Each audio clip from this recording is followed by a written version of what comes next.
No, you can stay. You stay. After they go back to office and relax.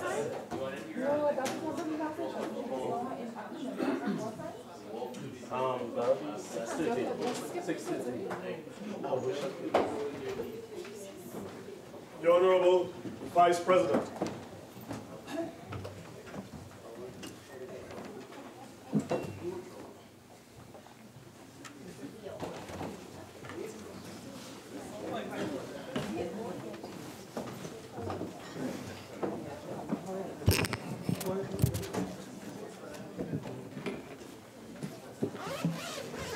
Senator Ameen, you have 15 minutes. Thank you very much, Madam Mr. Vice President. And I'm a bit happy that we went on a break because the members opposite were getting so agitated. And I think now that they have refreshed themselves, I think we could go forward so much better. And Mr. Vice President, before we went on the break, I was sharing my concern for what is listed as savings to the tune of $25 million in several corporations, namely Port of Spain, San Fernando, San Juan Lavantil, and Tunapuna Piaco, where not all planned works were implemented.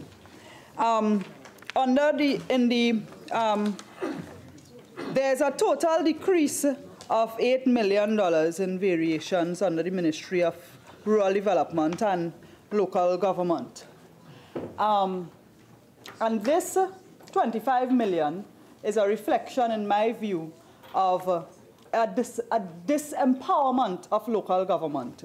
And it is in line with the type of bastard child behavior, if I may call it that, that local government has experienced over many decades, not only this PNM administration, but many decades under the PNM.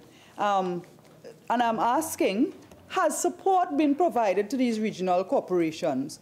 Have they been provided with the technical expertise to ensure that they utilize these monies? I am very certain that the Minister of Rural Development, that the mayors and chairmen of these regional corporations cannot be happy with this lack of achievement and these planned works not being done. Mr. Vice President, I mentioned earlier that one of the promises with regards to this ministry had to do with the budget, where it was budgeted for 100 municipal police officers to be recruited. And the explanation is that there is a lengthy recruitment and selection process, and you have over $10 million that is now being used for something else, but you have a shortage of municipal police officers. These are areas that I have concerns with. I really feel that this $8 million that is being moved out of this ministry under Head 42, Ministry of Rural Development and Local Government, that part of this, or at least all of it, perhaps, should have been invested in regional corporations, in improving their capability to handle whatever reform is going to bring in terms of further responsibilities, bigger responsibilities. I see no indication that the ministry, that the government is heading in a direction to further empower local government. So while much ado has been made about local government reform, I see no work being done in that direction. And I feel more and more, every day that passes, Mr. Vice President, I feel more and more that local government reform is talk. And I'm eagerly anticipating they're bringing that bill. Mr. Vice President, there was, way back in 2013, there was an act, there was a Dog Control Act. And since that time, there was discussions and so on about rolling out the implementation of that. I was very surprised that in the 2017-2018 budget, a sum of close to $2 million, was just over $2 million, was allocated for that. There is still no memorandum of understanding established by the Trinidad and Tobago Society for Prevention of Cruelty to Animals. And something like that has to be established before you spend this money in its implementation. And if this, to me, this is poor planning, because the ministry must have known they don't have a memorandum of understanding, and after so much time to come forward and say, look, we don't have a MOU, therefore we can't utilize the money. To me, this is poor planning. And at the beginning of the fiscal year, they would have known, and the process should really be establish the MOU. You would have a budget of how much it would cost to implement, and then allocate the money so that when you get the money, you could execute. But here again, you have a failure on the part of the ministry, not to build a road or drain or fix a bridge, you know. Failure to have a memorandum of understanding done. And this is after how many years since the beginning of this government's term in office. So I'm saying that if you, even in your budgeting, you should be showing your priorities. Madam, Mr. Vice President, another area that I feel this $8 million should not have been transferred out of the Ministry of Local Government has to do with personal expenditure, and that is money to hire people. There are a number of vacant positions in the ministry. Some are on the establishment, and there's a procedure for those to be filled. However, in the meanwhile, there's a lot of contract employment going on, and to me this weakens the institution of local government. It weakens the institutional memory within the various regional corporations, and so on. So apart from the municipal police officers, which I mentioned earlier, there are also a number of other positions in all regional corporations. And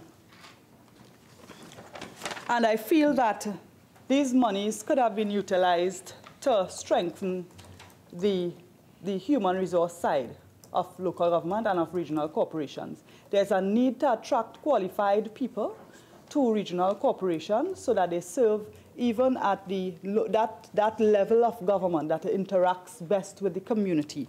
So when you have persons such who have experience in urban and planning, design, in financial management, in public health safety, who are well qualified in that as professionals, you have efficiency at the regional corporations. And then you will not end up with $25 million being removed from 4 regional corporations for infrastructure that could have been better spent delivering to people. So that is an area. And I see that while you have a shortage of people, a shortage of human resource, you have savings being listed because you have so many people retiring, the vacancies not being filled, and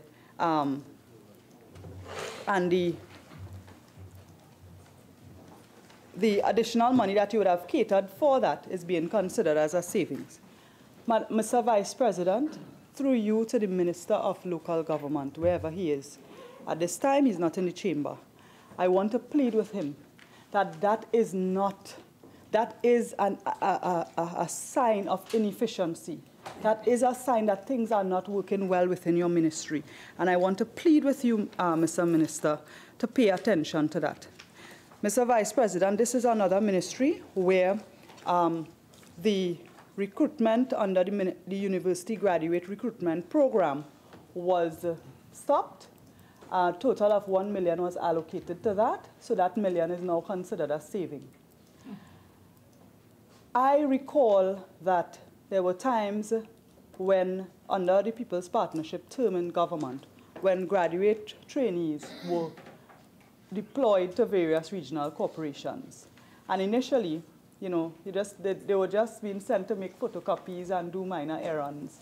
But these young people, in some cases, had masters in and they were able to be better utilized in, for instance, I recall specifically the planning division, where you had the 14 regional plans for each regional corporation, and that, of course, was tied to a national development plan, but that these young people were able to work in their specific field where they were qualified, give service to community and national service.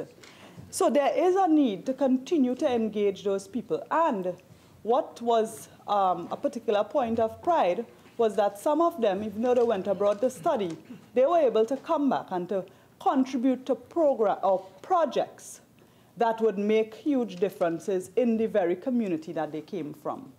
So that is an area I think should be explored.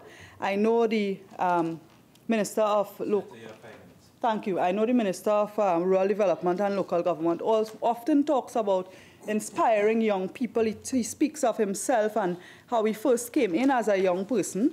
And I hope that that is an area, the university graduate recruitment program, that he would be able to advocate for that program to be utilized to bring young professionals into the Ministry of Local Government. Mr. Vice President,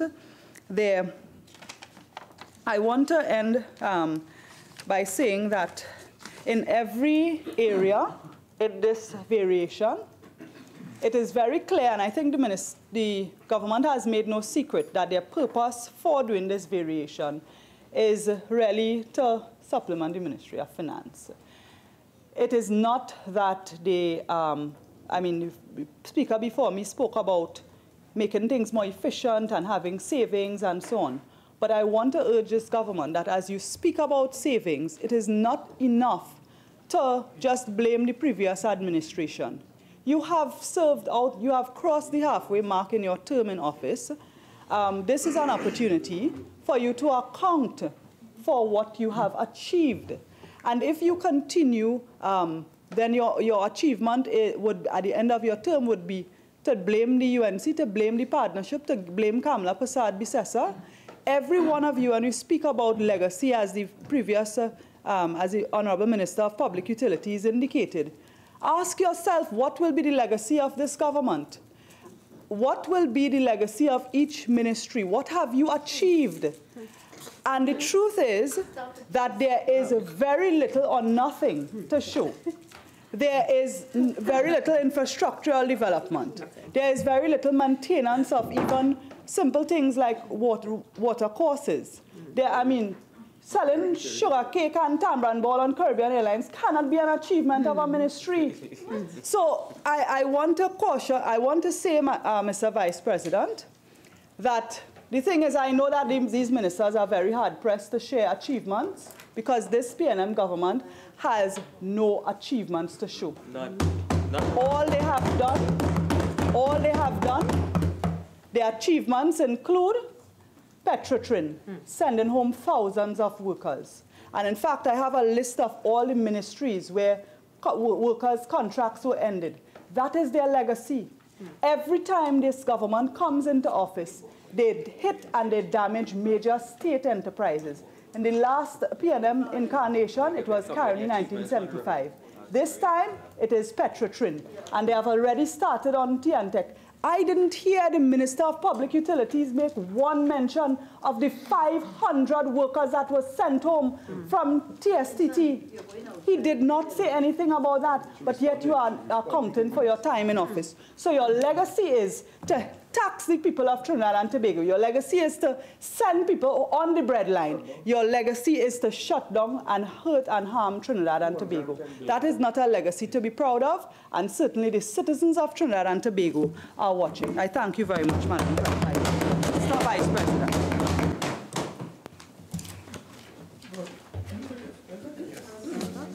Senator Dillon-Remy. No, over there.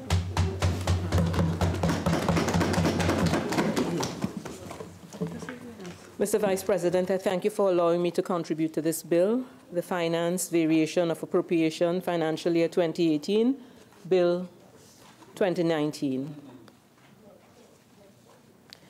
I will restrict my comments to the section that deals with the, I would say, the in inverted commas, savings from the Ministry of Health of $211 million. And I say in inverted commas because though monies may not have been spent, my question is, was it the appropriate place to be sending the money to the Ministry of Finance when there were so many other needs still occurring within the Ministry of Health? I do thank the minister for showing that there could be creativity within the ministry in terms of finding solutions to situations that you did not face before. In other words, you have less money to spend, and you are using creative means of trying to get to the population the services that they needed. For instance, the section that deals with drugs and other related materials and supplies, where $119 million, I would say, dollars was not spent. And he talked about the minister talked about a rationalization of the formulary listing. I do applaud that action because it allowed for medication to be provided for the diseases that they were supposed to be addressing, but you had a decreased number. But in other words, what they were trying to do was to make sure that you had a consistent supply of medication rather than having a larger number and less medication available. So I do applaud them for that. There was also a discussion in the Lower House where the Minister of Health talked about the significant increase in the drugs that were provided through the CDAP system. And again, that's applaudable because CDAP allows the population to have medication available to them from the pharmacies that are closer to their homes rather than having always to go into the public healthcare system to get medication, and that's applaudable.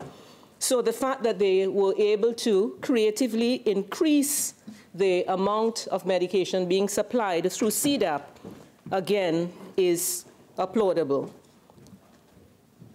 There was a specific reference in the Lower House to increase the number of tablets of a drug called nifedipine. Nifedipine is one of the drugs that is used for management of hypertension. And the statement was made that instead of giving 750,000 tablets, that amount has been increased to 1.1 million, a 46% increase. And again, that is applaudable. However, the question is it enough? And from what I understand from the public sector pharmacies, certainly in Tobago, they do not have enough nifedipine for management of hypertension. And when I spoke to the pharmacies in Tobago that handle the CDAP medication, they also say that what is supplied to them is certainly not anywhere near what the public requires. So my question is, the increased efficiencies that have been obtained by making sure that you get more CDAP drugs, it's applaudable, but we have to look at whether it is meeting the need. And I'm saying that specifically because hypertension is a significant problem that we have.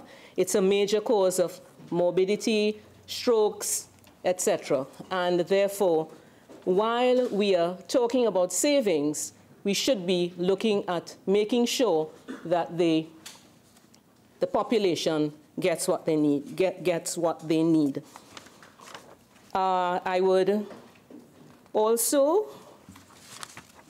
mention the second area where the second area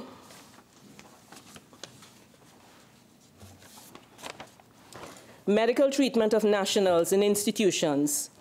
$20 million was not spent in that area.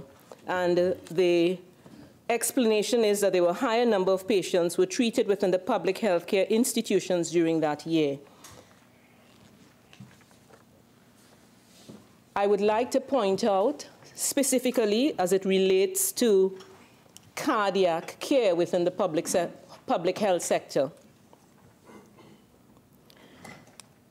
In another point was made that they were able to, the waiting list for surgery, that there was another point made later down that said that 7 million was saved in that area, and they specifically mentioned specific surgical procedures were also increased, namely cardiac surgery at the Eric Williams Medical Complex and cataract surgeries performed by Cuban doctors. But I'm talking specifically about the cardiac surgery.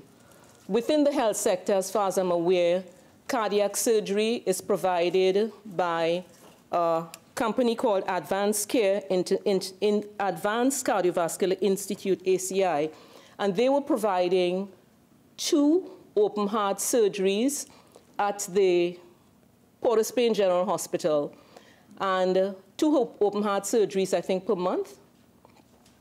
And since the problem with the earthquake and the closure of the central block at Port of Spain General Hospital, there has been no cardiac surgeries performed within the public sector. It means, therefore, that there may have been savings. I'm not too sure whether that is where monies would have been saved from. But my concern is the people who are waiting for cardiac surgery, and specifically as cardiovascular diseases is the most common cause of death within our population. And as everyone knows, it is a very important area. And my recommendation here is that we should be looking in more detail at what happens with that particular area. I certainly would not like to know that if I have to access cardiac care, I will just have to wait indefinitely because it's not provided within the public sector. I do know that the Ministry of Health has done a lot of work as it relates to the non-communicable diseases policy that was put, and a lot of emphasis in that policy is being put on prevention of cardiovascular diseases, and that's very laudable. However, we have a population of people who are in need of care now, and we have to put emphasis on them.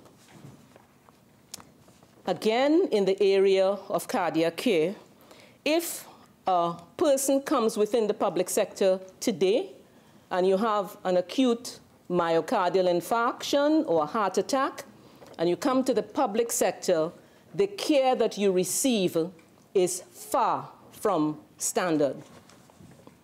Actually, it's way below standard. You may be able to get what is called thrombolytics, where they give you medication to try to dissolve the clot. But standard says that within a certain time, some people say 90 minutes, some people say certainly within a couple hours, you should be having an angiogram done and the possibility of angioplasty where your arteries are opened. That is not available within the public sector.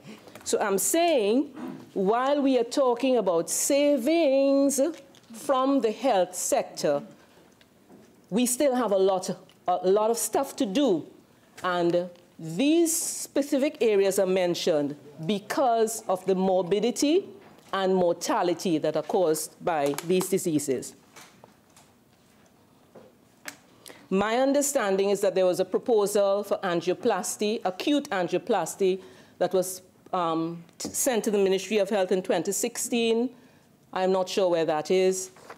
And while I'm talking about this here, I would also mention that there was a specific program that was set up by a previous, I think it was a PNM administration, I think it was 2010, where there was a relationship with the Johns Hopkins International, and they were providing Trinidad and Tobago with a service where they were helping us to put together a comprehensive system in place to deal with cardiac problems. It may have fallen in between governments, as we like to do, where something was set up by one government and the next government comes in and puts it out. I don't know. But I know it was a significant intervention where they dealt with prevention, they dealt with what happens as you're coming to the institution, they even dealt with training of persons, training of doctors to deal with cardiac care. Some hospitals, like San Fernando General, have benefited from, and they have at least shown some improvement in their care since that time. But again, we are far from where we should be in an area that is so important in Trinidad and Tobago. And I would like the minister to look at this. The other point I would make is in relation to the regional health authorities. Regional health authorities not spending, I would say not spending rather than saving, 26 million. The filling of vacancies was not finalized as the recruitment and selection process for doctors and nurses from Cuba is ongoing. While I do appreciate the services that have been given by the medical and nursing professional from Cuba over the years, to see something like that in Trinidad and Tobago today, where we have so many doctors coming out of university and not being employed, and though I know these doctors are mainly junior doctors that are not employed, I also know that there are many of our professionals who have been trained abroad and as specialists, when they come back into the system, they don't stay very long. And that's because our system does not tend to provide them with the, what they need to be able to work efficiently, and therefore they go away. And as a result, we're still at a situation where we are employing people from other countries when we should be employing our own. And that, I'd just like to say that there, and note that the 26 million, we have to think of what else we could be doing with that instead of getting people from other countries. I must say again that it has nothing to do with people coming from Cuba, because they have provided us with excellent services over the years. I'm concerned about longevity and sustainability over the years with people providing the services for the citizens of Trinidad and Tobago. Finally, I would just like to make one comment on what happens in the healthcare services between, let's say, between governments. And I'm saying that because many times our sector has been done a bad deal because of how we manage our services. A system has started with very good possibilities. Somebody else comes and they just throw it out. And I'm saying that as it relates to important care that is concerned, care concerning the things that are concerning us, morbidity and mortality. The current Minister of Health has done something which I think was excellent, where when he came into office, there was a problem with maternal mortality. There was something that was started by a previous government, and he took the recommendations that were made by professionals who understood the system, understood what needed to be done, and recommendations were made, and then he took it and put it into effect. I commend him and systems like that. And the reason for that is, when you do that, you're looking long-term. You're looking at the nation rather than looking at politics. And I just want to commend the Ministry of Health for that. And I just want to say thank you for contributing, sir.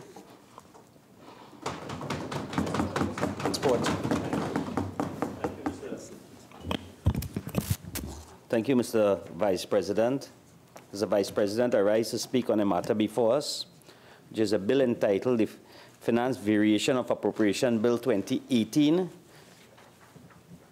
which is under consideration by this Honorable House. The bill seeks to approve the variation following the final review of the 2018 accounts. As of this results, it was identified under head expenditure 43 that the Ministry of Works and Transport had a reduction of 43 million. Mr. Vice President, the Ministry of Works and Transport core responsibilities are to provide public infrastructure and transportation for the social and economic development of Trinidad and Tobago. And under the Ministry of Works and Transport, there are several agencies that fall under the ambits of the Minister of Works and Transport. Two of these agencies were identified in the bill of having a reduction and, in one instance, a savings. They are the Public Transport Service Corporation and the Port Authority of Trinidad and Tobago. And in my brief remarks this evening, I will give an indication and a report on these two agencies. But before I go, I see Honorable Senator Ms. Ameen saying very good, which brings me back to her contribution. And I just want to put on the record that Ms. Ameen spoke about, Senator Ameen, sorry. Senator Ameen spoke firstly about Mr. Calderheart. And I just want to remind Senator Ameen and the bench at the UNC and the national population that the UNC were given a report on the entire fiasco, as they call it, with Mr. Calderheart. And they had 5 years in government, and they spent billions of dollars in legal fees. Billions, not millions, not hundreds of millions, not thousands, billions. And I remember reading in the newspaper, Mr. Calderheart begging to come to Trinidad. And today, after billions of dollars were spent, we have to hear Khadijah Ameen still talking about, Senator Ameen talking about Calderheart after 5 years of UNC reign.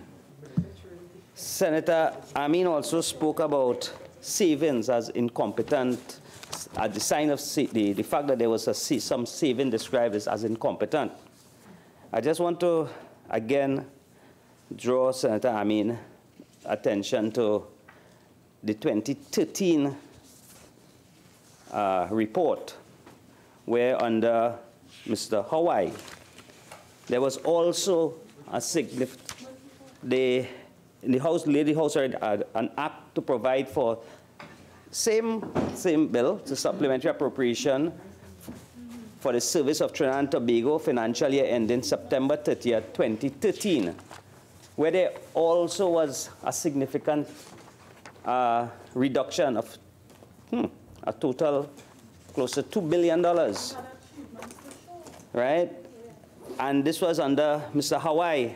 And again, in 2012, under the Honorable Minister Dukaran, where again they had a saving. And if incompetence is the reason for saving, then incompetence started in 2012 and 2013. So this is a normal process in budgeting. It's a normal process, and it has to come back to the House so we can do the final debate and we can close the account. So it has nothing to do with incompetence, as Senator Ameen was trying to tie the government to. Mr. Vice President, let me go straight into I'll go straight to the Port Authority. And at the Port Authority, there was a saving of $15 million. And it's a simple explanation for the saving. It's a simple explanation. If we want to start and suggest that it was incompetent, then I'll have to give a history as to how we got to the savings. We got to the saving because the 2 vessels were budgeted for dry docking. 2 vessels. Unfortunately, Cabinet took a decision after the dry docking of the Spirit that we should not dry dock the Express. For a simple reason. We spent close to $65 to $70 million on dry docking the Spirit. The Express was in a worse condition. And there was no guarantee, just like the Spirit, that after you spend $65, $70, $75 million, that you will be able to get any guarantee service. The reason for that is simple. In 2013, a decision was taken by the Port Authority after having Bay Ferries, who were the maintenance of the Express and the Gallia and the Spirit. When these vessels came in, they came in with a management contract from Bay Ferries. 2007, that contract was for 3 years. It went on to 2010. In 2010, the government changed the contract, or just before the government change was renewed up to 2013 for another 3 years. In 2013, a decision was taken. And it's important that we put this on the record because we keep hearing about the vessels breakdown in 2016 and we have problems on 2016. It's important to know how the port reached to where it reached. In 2013, that contract, a decision was taken to terminate these people. And the contract was renewed for 2 years rather than 3 years. And in 2015, a decision was taken to renew the contract for 1 year and to hire someone at the port to have that transition done so that our locals will be able to manage the boat. So the decision was to renew it for 1 year, and they told Bay Ferries, after that 1 year, you go on, we're taking over. Nothing was put in place for us. And when that 1 year in 2016, when that contract ended, Bay Ferries departed. There was nothing in place to manage the ferries. What was significant, the record shows that from 2013, they started to have problems with the providers because the providers knew that they were going to send them home. And as a result of that, the boat ferries had challenges with the maintenance. And we had nobody in Trinidad who were capable, or Tobago, who was capable of managing these ferries. And that is why we were left in a position where the boat ferries virtually collapsed on us at the same time. And that was the fiasco on the passenger side of the sea bridge. But it is important to understand why that happened. It happened because of a bad decision from 2013 to get rid of the maintenance team who have been managing the ferries from 2007, where we had no problems at all, and putting nothing in place. And based on that decision and the condition of the ferries, the Cabinet took a decision not to dry dock the Express. We would sell it as is, where is. And as we speak, there's a tender out which is supposed to close by next week, a public tender under the guidance of the Port Authority and the CTB for the sale of the Express. So the money that was derived from that saving, and I say a saving because it is in truth fact a saving, it would have been spent on the Express. We did not do it. What we did with the money, it's just 15 million here. Because the amount that was saved, I say just 15 million, because the amount that was saved, that was allocated to it, was way more than that. What we did with that money is, on the crust of the election again in 2015, a decision was taken to give the port police a significant pay increase. That went on with negotiations for about 3 years, because as much as they promised it to them, they did not sign off on it. We took some of that money and concluded the negotiations, and we paid the port police. So from the savings that we had, we utilized some for the port police to pay them their back pay, which was about $23 million. And other funds from that was distributed to other areas. Unfortunately, there's a process to utilize, to move money from one vote to another.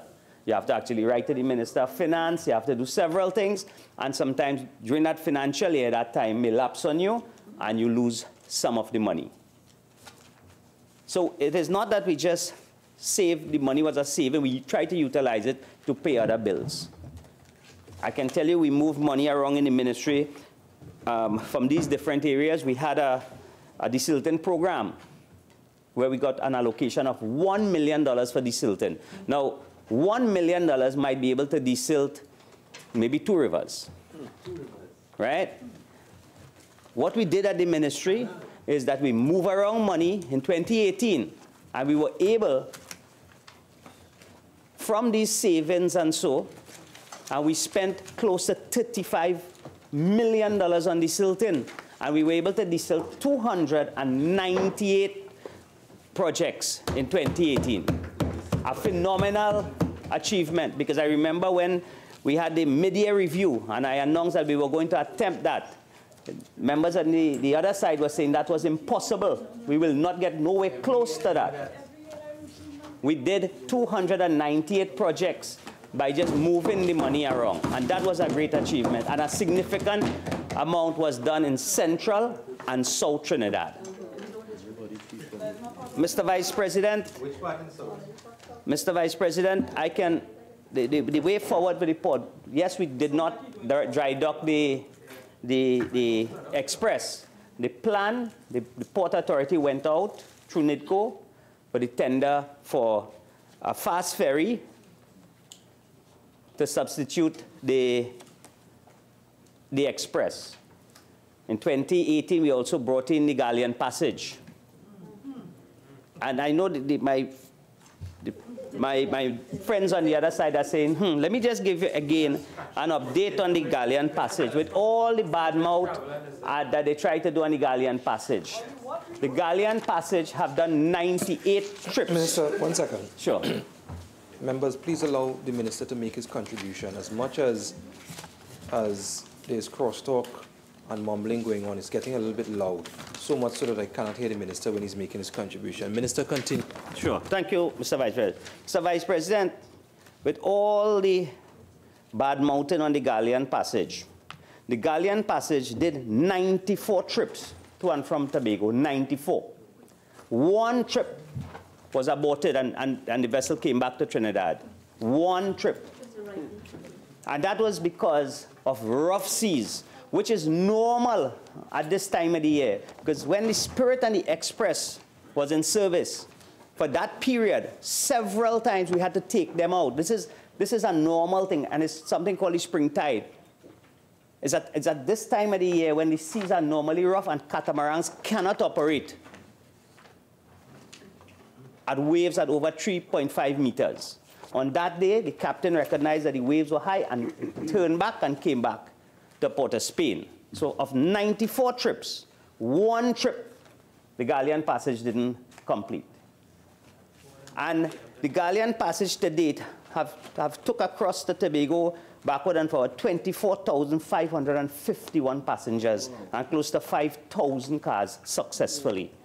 And I must say that the passenger load on the Galleon Passage, the confidence is there, where it is almost doubled from the first and second month that it started. The Galleon Passage was a vessel that the port had to bring in because of the effect of the removal and the conditions of our vessel. I am happy to announce that NIDCO, at this point in time, is about the final negotiation with the vessel that came out of the tender to substitute the the passenger vessels. So very soon, we will have 3 vessels, 3 passenger vessels operating. That way we will be able to take all the Spirit, send it on dry dock, and we'll still have 2 vessels operating. So once we take 1 vessel out, we will have 2. That vessel is coming in on a 2-year, 1 year plus 1 year time charter, by which time the 2 vessels, 2 passenger vessels that was ordered by this government will arrive. So with the plans in place at the port, the passenger transportation to and from Tobago will be a thing of the past. What we will have is brand new vessels operating. So we have 3 vessels coming in. We have the Galleon Passage that is here. We have the Spirit, and we have 2 new vessels coming in. And this is part of the rebuilding at the port. At the port as well, there's no secret that there are a lot of challenges at the port. The Prime Minister spoke a lot about it at the Joint Select meeting. But the Port of Port-of-Spain really and truly has to refocus its energy on how to become a modern port. We still operate the Port of Port-of-Spain on a schedule with our labor force, where we're probably one of the only ports in the world that operates like that, where if you bring somebody out half an hour before, you have to pay them for 4 hours. And things like that. And if they work on Saturdays and Sundays, it's double time, triple time, and things like that. So the port is making a presentation very soon to the ministry. By the end of this month, that will go to Cabinet as the way forward for the restructuring of the Port of Port-of-Spain. Because the Port of Port-of-Spain, at least the commissioners recognize, and I think the national population recognize that the port cannot be business as usual. Because our port is seeing less and less cargo, because one of the reasons for it is that we are very inefficient at the port. Our equipment is outdated. The government can no longer afford to just be pumping money into the port. So the Port of Port-of-Spain will be going through an exercise to get it a lot more efficient than it really is. There are a lot of security challenges at the port. That is no secret. We keep hearing about it all the time. Things missing on the port, vehicles missing on the port. But I must say, the commissioners at the port have recognized the challenges, and they are coming with a way forward. Mr. Vice President, in terms of the efficiencies at the port, again, I just want to reiterate that we expect the things like the dredging of the channels and so to be addressed shortly. I understand a recommendation is coming to the ministry shortly for the contract for the dredging, which will allow the movement of the boats in the channel to be a lot easier. It will allow vessels to actually berth in their correct places and so. And that will help us significantly with when the tourist boats come to Trinidad, which affects the cargo boats going to Tobago. Mr. Vice President, the other area that we had some saving, well, some reduction, was at the PTSC. The savings at the PTSC was about $29 million, and I use the term saving. The reduction in their budget was about 29 million. A significant portion of that came from the parts. PTSC got 25 new buses last year, and they have another 35 new buses coming in shortly. A decision was taken by PTSC that most of the buses that we have was very old, and the cost to repair these buses was significant. And even when because PTSC challenges that PTSC had 24 brands of buses on their fleet. 24 brands. It is impossible to store parts for 24 brands of buses. A decision was taken in the past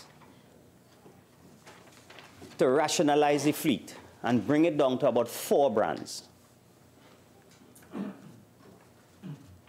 Having taken that decision, a decision was taken by PTSC rather than keep refurbishing these old buses where you couldn't get the parts for, the parts would be done, and even when you get the parts, they're very expensive, PTSC took a decision to start to bring in new buses, bring the fleet down to 4, and have a proper system for managing the maintenance of the buses. What they decided to do is to refurbish some of the buses using parts from the older buses.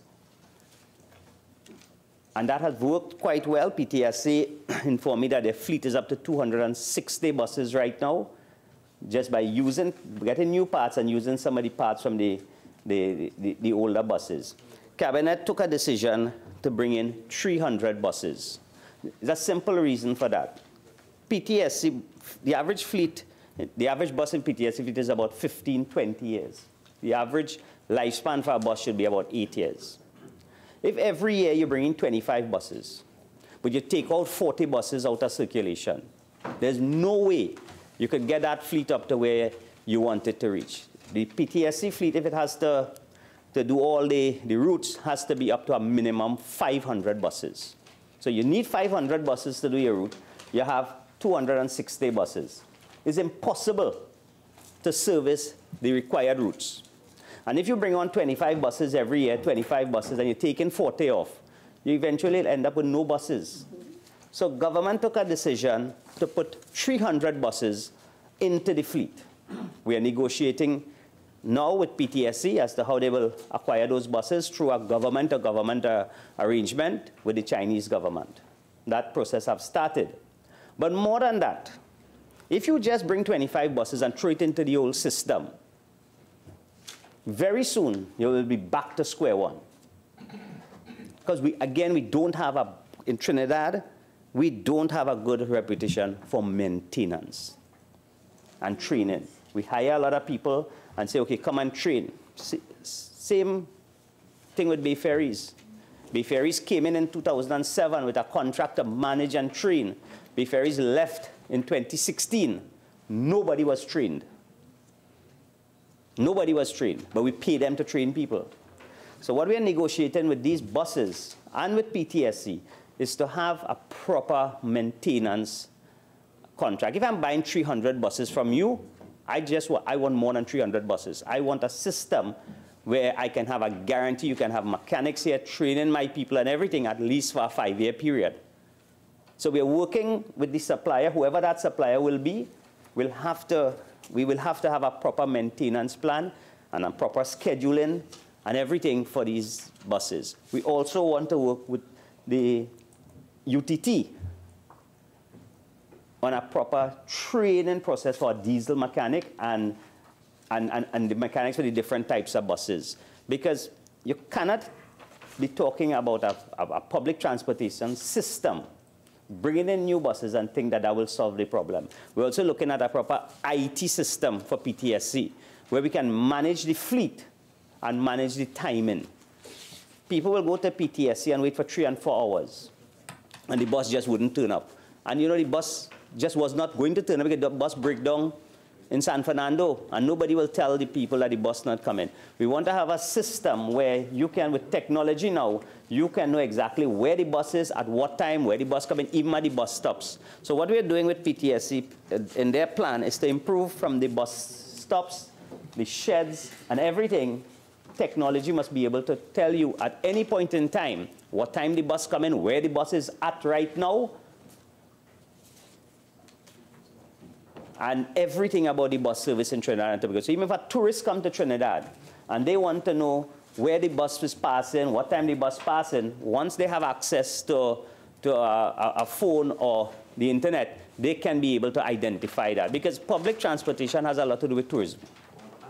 An app, and PTSC, right now PTSC are working on their app. Simple things, we are not reinventing the wheel. And this is what we're working with the supplier of the buses, because these things are done all over the world. So we're just moving away from just buying buses, sending it to PTSC, and when you look at them, it's like a graveyard all over Trinidad. Castonfield have one. You look at the Port of Spain terminal, you look at the San Fernando, there are more derelict buses than good buses. And that is the vision for PTSC. Well,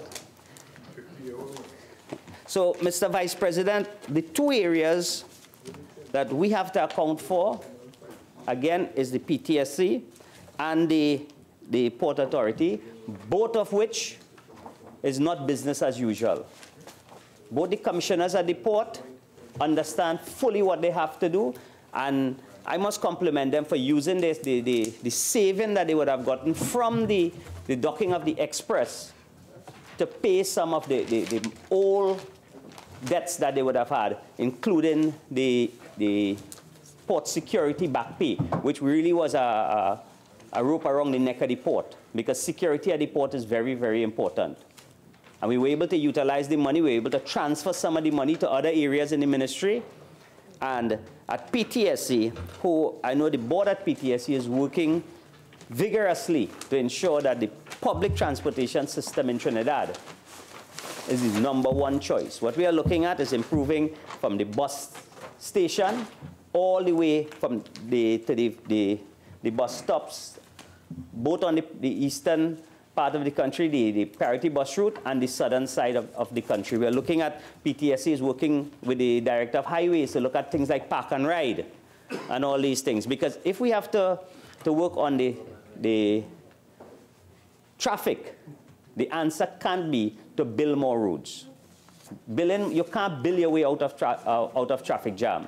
The answer to that is mass transportation. Unfortunately, the country is not in a position where we could talk about rapid rail and so, but surely we could talk about an improved bus transportation service. And I can tell you we are doing the studies right now through the IDB for that high occupancy lane from Port of Spain to Arima and Port of Spain to San Fernando.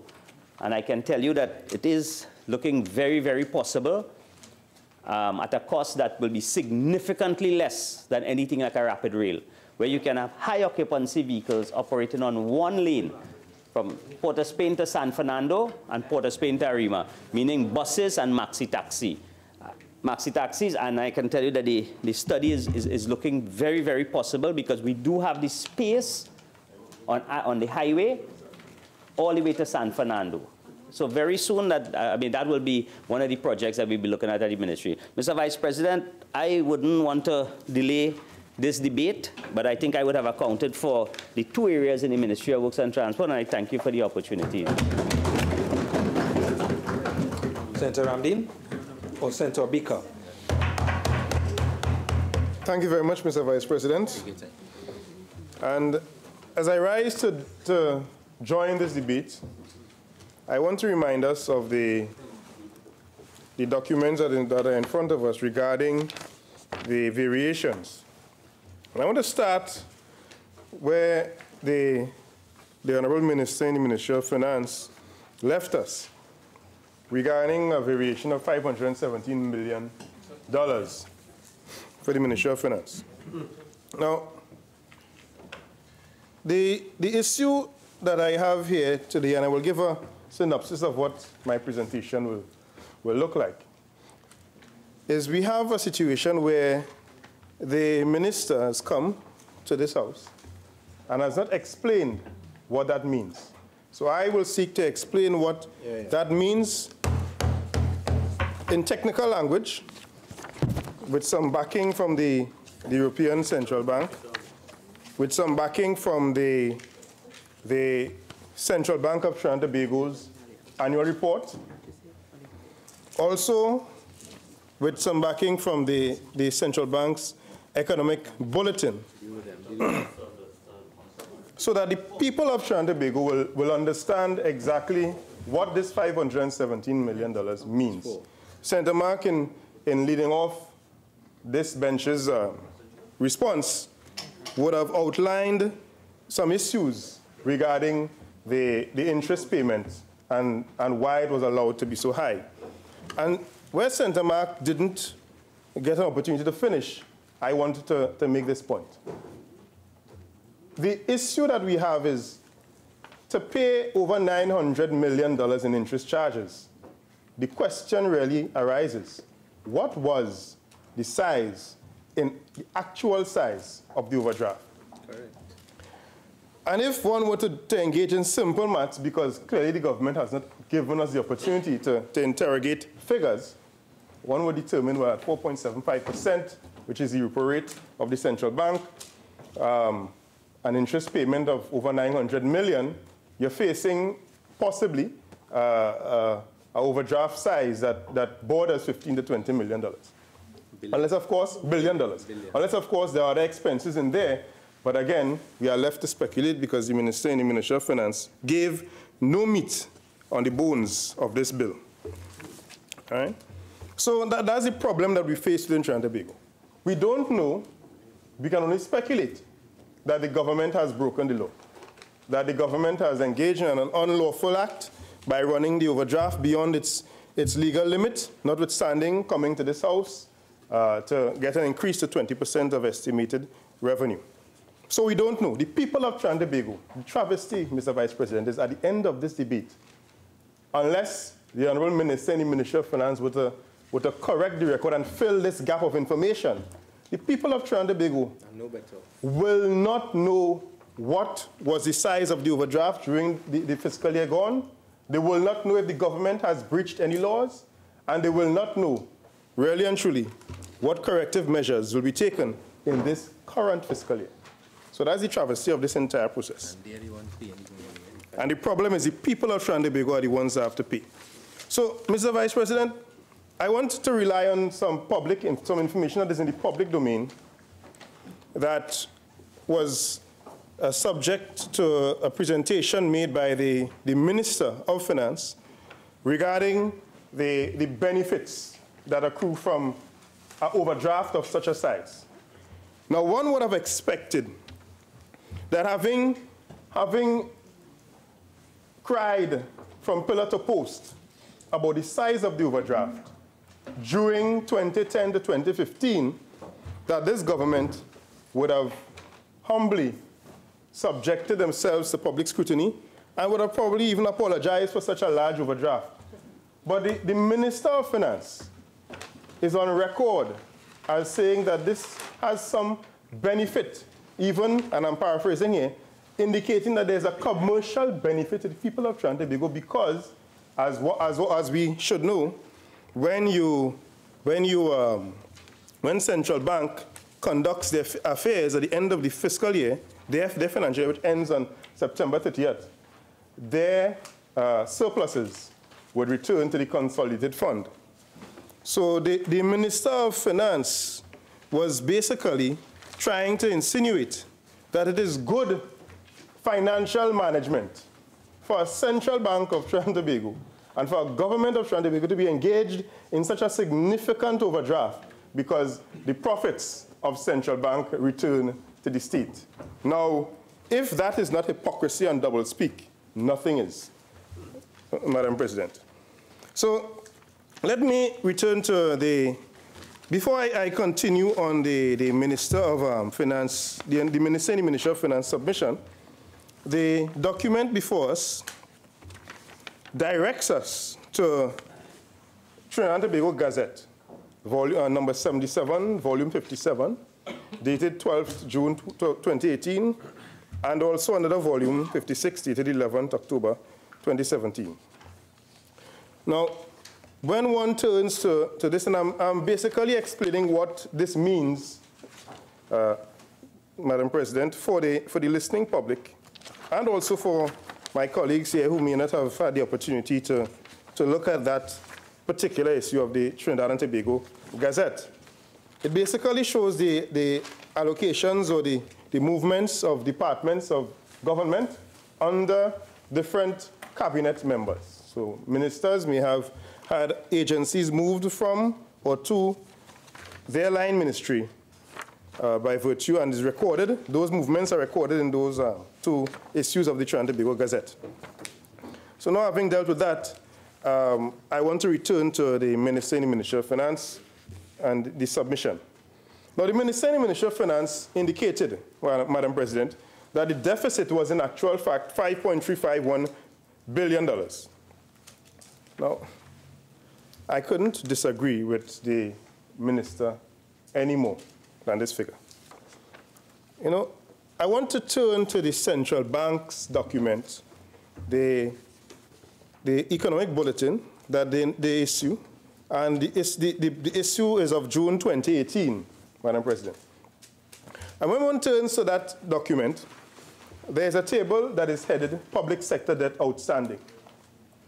And I'm not going to go through the entire table. I want to pick 2 points on that table. CLICO fixed rate bonds and CLICO zero coupon bonds. And these are listed, Madam President, under central government domestic debt. So why is it that these two bonds are listed under central government domestic debt and the National Investment Fund is not? And why am I raising that here? I'm raising that here because the Honorable Minister, in submitting, in piloting this bill, began a presentation with a deficit figure of $5.35 billion. Now, we all know that the NIF would have incurred a debt to the people of Trinidad and Tobago implicitly of $4 billion. Now, the Minister of Finance is on record, at least on his Twitter handle, as stating that whilst the NIF, the government is not explicitly guaranteeing the NIF, there's an implicit guarantee. And why did the minister seek to do this, to say this? Why did the Minister of Finance of our Republic of Trinidad and Tobago find it fit to say this, Madam President? Because there was need to assure the public that whilst the government is not backing, as they say, the $4 billion issue of debt, the government would be backing it on an implied manner. So it's not overt, it's implicit. And when one turns to international watchers and the IMF, to whom this government seeks counsel, they have made it abundantly clear that whether it be implicit or explicit, a government guarantee is a government guarantee. And that means that the $4 billion that the government implicitly guarantees on the NIF, that $4 billion of borrowing is in actual fact considered by them government debt. So when the Minister of Finance starts off a presentation, the Minister of Finance starts off a presentation with a $5.35 billion deficit, really and truly, this cannot be true, because even those to whom they seek counsel, the IMF, includes the $4 billion. So really, the deficit would have been $9.35 billion. So I wanted to make that very clear from the onset. Now the presentation that I have before me, I want to also refer to the central bank's annual report. And why am I referring to the central bank's annual report, Madam President? Because the main item of variation in this bill, an act to vary the appropriation of the sum of the issue for which authorized, etc., has to do and is centered around a $517 million variation for the Ministry of Finance, which has to do with the overdraft facility, which is housed at the central bank. And when you turn, Madam President, to the annual report of the Central Bank of Trinidad and Tobago, we don't have 2018 on their website, but you have 2017. So this is a public document.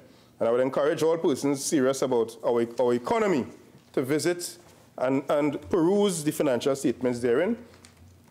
You would see that in 2015, $714 million returned to the consolidated fund. And in 2016, 1.047 returned to the consolidated fund. However, the minister in the Ministry of Finance did not seek to enlighten us as to how much would be or has returned, surplus has been returned to the consolidated fund from the central bank in the fiscal just ended September 30th. And I think that the population of Trinidad and Tobago, Madam Minister, if I through you, Madam President, I think the population of Trinidad and Tobago deserves to know what that figure is. So I will leave that there, and I hope the Honourable Minister will address that in winding up. Because really and truly, when we move further along the Honorable Minister's submission, there's mention made of lower receipts from the BIR, and there's mention of non-tax revenue, and there's also mention of goods and services taxes being having a negative effect in terms of not being able to collect what they anticipated. Now, Madam President, that is a symptom. It could be a symptom of two things, one of which, the obvious, would be the economy. Because, of course, if there's less movement or purchase of goods and services, there would be, obviously, a reduction in tax collected. Okay? But, however, it can also be a symptom of another creature, which is, because the economy may not be favorable to some, there may be underreporting of transactions. And therefore, the Minister of Finance should be challenged to increase and improve efficiency in the ministry so that we won't be here making apologies for lack of performance. Now, Madam President, the Honourable Minister made a very startling assertion that the expenditure for fiscal ended was not 48.879 billion, but rather 47.601 billion, 1.278 billion less. Now, when I heard that, I listened attentively, and I typed verbatim as best as I could the explanation that the Honourable Minister ventured, because this explanation is not in any of the documents that would have been before us. And, Madam President, I want to deal with each point in detail, because to me it's disturbing, these revelations. $564 million less in interest expenses, lower expenditure on domestic loans due to unavailable funds. Now, I think the Honourable Minister should expand on that in winding up. That is not sufficient information. It is not sufficient information that can solicit an educated response from anyone who is listening. All right? The Minister should give some more. There was much time available to the Honourable Minister to give some detail to that statistic. All right? And therefore, it is not doing this process any favors to just state statistics as line items and not give a background so you can understand what you are hearing. The second point, $515 million less for current transfers regarding the IDF, the CARICOM Development Fund, and I will support the CARICOM Development Fund only to say that when you turn to the notes, Madam President, and if you allow me to visit the notes that this House has been furnished with by the Secretariat for the Senate, there is some mention of the CARICOM Development Fund. And it's disturbing what you read there. When you go there, it's just 2 lines, and it states the CARICOM Development Fund, the administrative requirements to facilitate payments to the fund were not finalized in fiscal 2018, and as such, the contribution will now be made in early 2019 of $70 million. There are many questions that spring from that. The first question, why? Why were the arrangements not finalized? I mean, that is an honest question, and I think the Honourable Minister, in winding up, I think we deserve a response to that. Why they weren't finalized? Right? Because this is CARICOM, and we are all citizens of this great region, and we would want to see that the development fund in CARICOM gets what it deserves. And, Madam President, if you would understand what the CARICOM Development Fund is, you too may be very concerned as to why that $70 million was not paid. Because just in one line, the fund is an institution of the Caribbean community which mandates is to provide financial or technical assistance to disadvantaged countries, regions, and sectors in the community. In this capacity, the CDF is central to addressing the disparities among the member states of CARICOM, which may result from the implementation of the CSME. And if we are one of the more wealthy nations in the Caribbean region, one would expect that we would be the last country that they should look for to be tardy on any payment to a fund that addresses the disparities of income and development in our region. It must not be that the more developed countries of the Caribbean are stifling a fund that allows for bridging the gap in this, our great region. And I think because of that, because of the purpose of that fund, which was established in 2008, located in Barbados, I think because of that purpose of that fund, this government, the people of Trinidad and Tobago deserves an answer as to why we did not finalize those institutional arrangements. Is it that the CARICOM was okay, they didn't need the money? Or is it that some paperwork wasn't filed? What is it? You know, I mean, we should not be reporting that we have not done that. You know? There are some other points, and I want to stick up in there because I need to get back to those. The minister mentioned the business stimulus program, the fiscal stimulus program, public housing construction program. And I want to return to that because I have to respond to the minister in full, and using that as an opportunity to make my contribution on the bill. I want to get to the business stimulus program.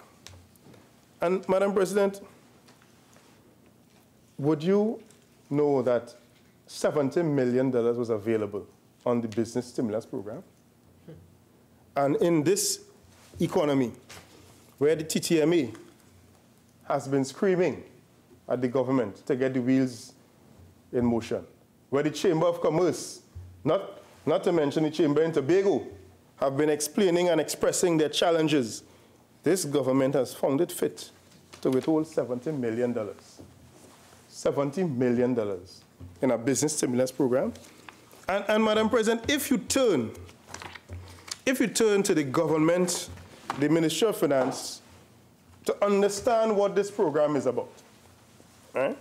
If you turn to the Ministry of Finance to understand what this program is about, and you look to a request for expressions of interest notice dated the 25th of April 2018,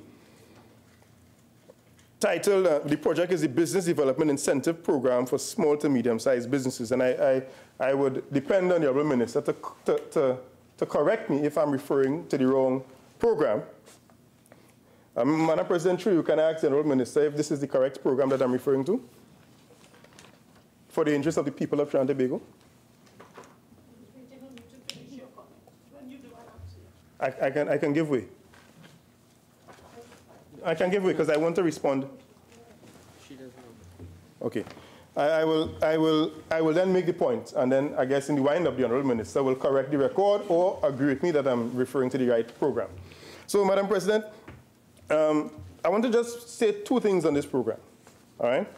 The program, for which there was an expression of interest in the second quarter of 2018, calendar year 2018, states that Trinidad and Tobago needs a diverse economy that is innovative, competitive, and has the foundation and support to encourage businesses and entrepreneurs to succeed and become more competitive both locally and internationally. Who wouldn't want that? I mean, to me, that would be an excellent initiative. This program is expected to assist at least 500 small to medium-sized businesses throughout Trinidad and Tobago.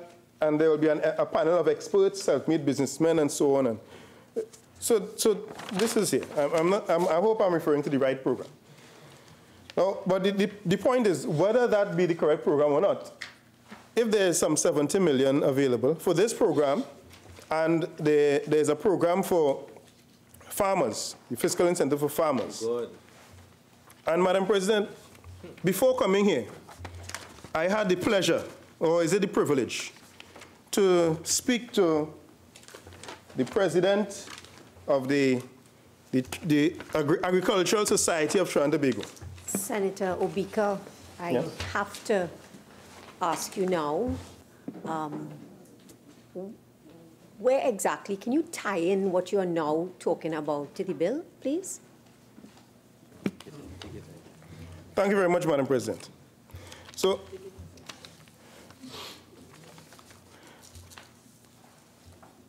Central Bank, all right? I will get back to the notes that were circulated, but Central Bank is the key issue in this bill. The overdraft payment is a key issue in this bill, and the argument advanced, the $517 million, and the argument as advanced by the Minister of Finance that a high interest payment on the overdraft facility is good business for central bank, which means we get a higher dividend, we get a higher profit statement at central bank, which means we get a higher surplus remitted to the consolidated fund, is the entire flaw in the government's narrative. So I want to just make a little case as to why that logic, whilst it happens in fact in terms of flow of cash, may not be the best in terms of the interests of the economy and of the central bank as an institution, Madam President. This is the reference to the minister in justifying this, which is the point of this bill, the increased interest payments, the $517 million on the overdraft facility, and the narrative being perpetuated by the government is that this will result in more money for the consolidated fund, more money for central bank. It's good for Trinidad and Tobago for the government to run the overdraft to a possibly illegal level because they did not tell us what was the level of the overdraft. That precipitated this $517 million increase in variation. So, Madam President, I want to refer this Honorable House to a document titled Profit Distribution and Loss Coverage Rules for Central Banks. It was covered and edited April 2016, number 169, European Central Bank Eurosystem, audited by, the authors are Daniela Bunia, the other names I can't, so Daniela Bunia-Eta. The other names are in a language that are unfamiliar to me.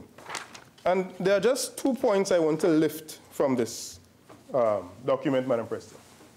And those points are very pertinent to this entire discussion. And they have not been raised, and I don't think if I don't raise them, I don't think they would be raised in either house. The profit made by central banks, unlike that of private companies, and I'm quoting, quote, the profit made by central banks, unlike that of private companies and commercial banks, is not an indicator of policy performance or operational efficiency. All right? Central banks, for central banks, it is necessary for central banks to make profits. They are positing, because central banks can construct appropriate reserves to protect themselves against the materialization of the risk exposures contained in their balance sheets. What does that mean? When the government comes with this bill, and there's a $517 million figure for the Ministry of Finance interest payments, and saying that that is good for the country because we gave central bank more business, almost like if you're talking about Petrotrin taking a loan from Republic and Republic getting more profits from it. And then saying that you're going to cream off the profits anyway from central banks, so it doesn't matter. It's himself to himself. We have a school of thought, at least in the European system, where it is not necessarily correct to say that the profits that accrue from a central bank really should be targeted by the state. All right, that's the whole issue of this article. I won't go into the entire article because it may be too much reading for persons here, but they can follow. So Madam President, that is the crux of this matter, and that is the point I want to revisit at the end of my contribution. I could ask, at what time should I finish? 6:37. Thank you very much. I only have about 14 minutes again, which to make this argument. So Madam President, the Honourable Minister in the Ministry of Finance continued to say that transfers to statutory bodies, 215 million and 127.4 million less in capex regarding consolidated fund. The issue that I have with that will be borne out in a short while. But needless to say, I wish to spend at least 5 minutes of my time, so not a significant amount, just perusing some of the line items of expenditure, reasons for savings that were given to us in the explanations for the transfers. But I also want to make a point regarding the bill and these transfers. It is not correct, in my opinion, to say that the transfers are not connected to the bill. And I want to say why. Because, Senator Obika, sorry? is anyone not saying that. Okay, let me rephrase. I want to make a connection to the transfers and the variations in the bill. And this is the connection I want to make. For example, if the government did not withhold the 70 million for the business stimulus and the agricultural incentives, the 70 million for the Caribbean Development Fund, which they constituted as savings. I'm not sure the lesser developed countries will see it as such. The public-private housing construction incentive program, $50 million as savings. If they did not constitute those as savings and they actually spend them as they should have, really the variation would have been greater for this Ministry of Finance. So the point that I'm making is that it is very necessary in debating this bill to interrogate the reasons given for these savings. Okay, so Senator Obika, I have spoken on this issue before, a few times, and I think what you're trying to do is to rationalize why not to take my advice on how we proceed with this matter. I would advise you to desist from that and finish your presentation, please. You have a few more minutes. I'll be guided, Madam President. Now, I want I have decided to limit my presentation to the Ministry of Finance for obvious reasons. And the main reason is the minister in the Ministry of Finance did not give us information that we could have gone by. There were some other issues that I had with the minister's contribution. And it was the minister introduced those reasons to seek to explain why there's a 517 million interest payment, and that's why I want to deal with that. Now, the minister tried to, and also there was a contribution from the Minister of Public Utilities, himself someone in finance, he tried to talk about the amount of money they had to spend and the amount of money that the government from 2010 to 2015 invested in education, invested in healthcare, and so on. I want to remind the people of Trinidad and Tobago, Madam President, that by the end of this fiscal year, which ends in September this year, just a few months from now, this government would have spent over $210 billion. $210 billion, Madam President.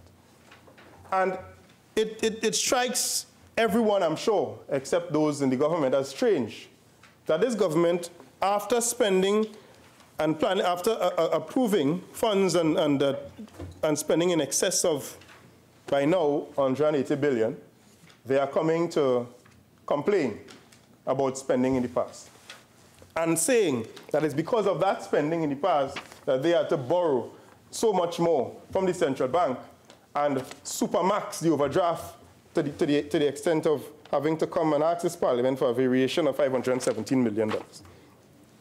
Now, $210 billion.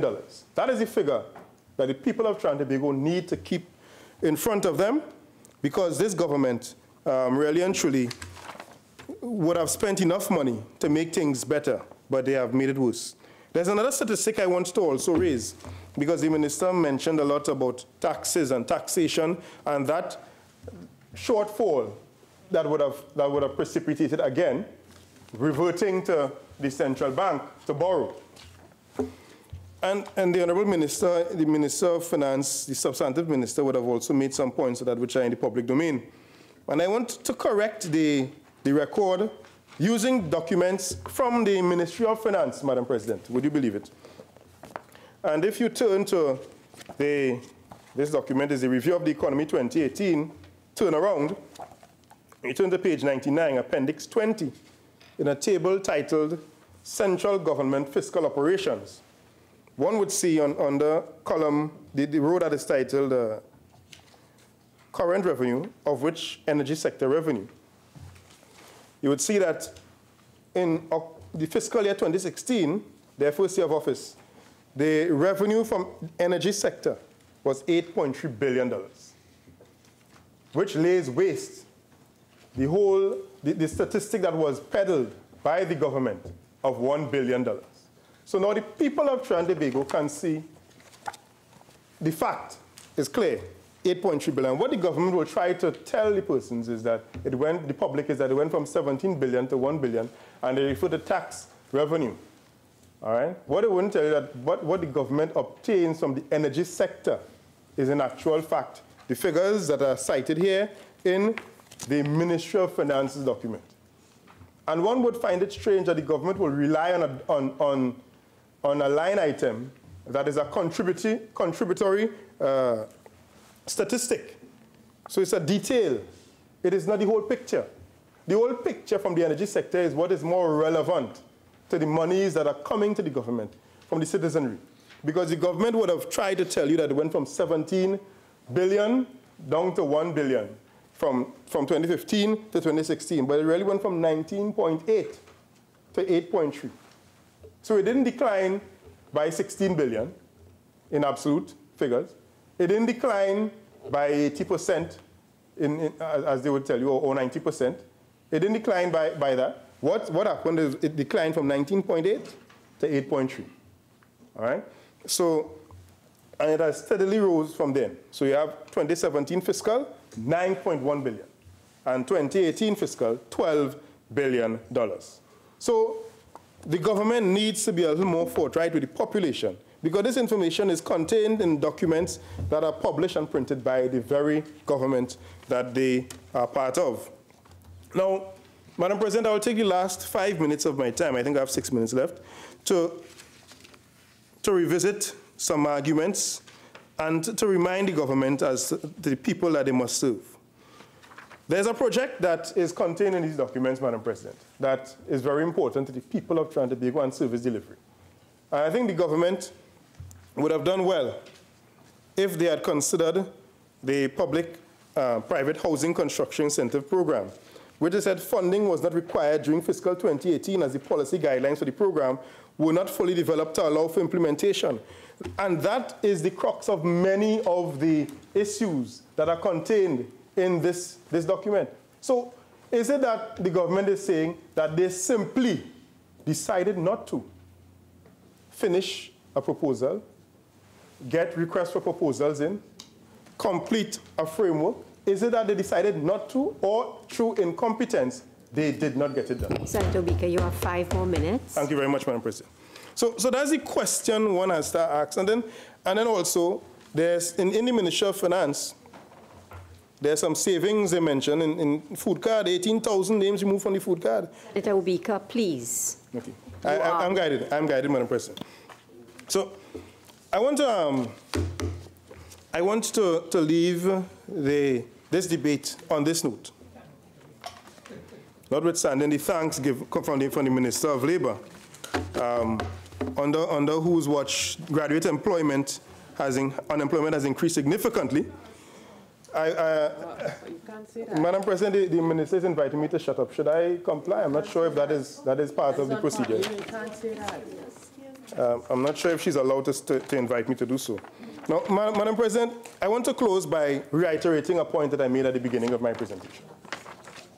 The government has a duty to inform the public. The government must inform the public as to the expenditure that they engaged in. The government must inform the public as to what are the details. What are the details surrounding the size of the overdraft? The government must come clean on the amount of money that they received in surplus from central bank into the consolidated fund. That should have been part of this debate. So I invite the Honourable Minister, I invite the Honourable Minister of Finance in winding up to clear the air. Indicate what was the size of the overdraft at its highest point in the last fiscal year that contributed to this significant increase in interest payments by the central government. And is it that was done so unlawfully? And I close on that point, Madam President. Thank you very much.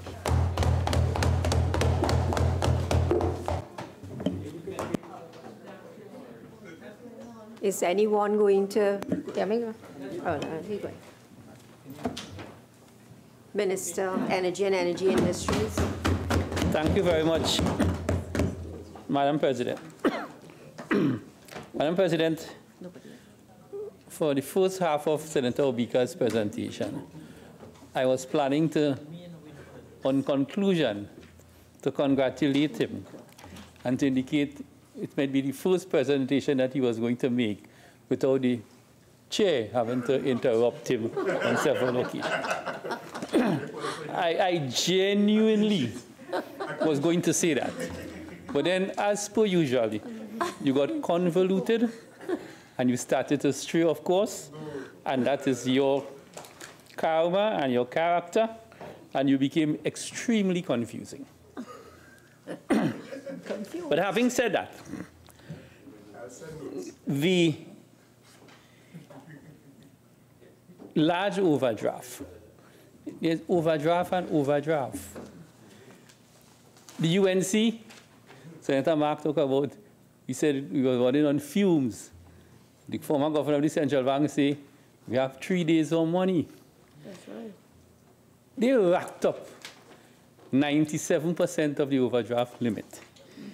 In a scenario, and I've said this over and over, and it has been said over and over again, when they had record revenues, oil prices was approximating $100 per barrel. Gas prices was almost $4 to $5 per MMBTU. With those significant revenue, they still went and borrowed to take the debt to GDP ratio to 60%. That is not true. That is not true. Added to which, Where's the evidence? added to which, it was so bad, Madam President. Under the Heritage and Stabilization Fund Act, if your budget and oil price of $70, and oil price average $90, the excess revenue, you have to take 50% of that and put it into the Heritage and Stabilization Fund. They spend everything, and they went and borrowed to put in the Heritage and Stabilization Fund. It's the only entity in the world that I know borrow to save. UNC logic. You're borrowing at high interest to save at a lower interest. That's UNC style. They max out the NGC. That have been repeated over and over again. So I was just... No, I was... 46-1, I'm raising a standing order, 46-1. In terms of NGC, that is not part of this debate, Madam President. Minister, continue, please.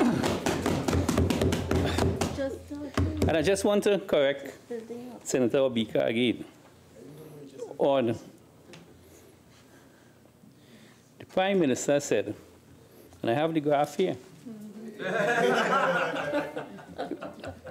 energy taxation revenue, not energy sector revenue. It's clear. Oh, no, I can't do it, sorry. It dropped from 17 billion to 1. Because the basis for energy taxation is something called the petroleum profit tax. And when you give more than concessionary write-offs to the oil companies, which I've already stated here, it must happen. And we have corrected that. So the less I say about Senator Obika, the better for this debate.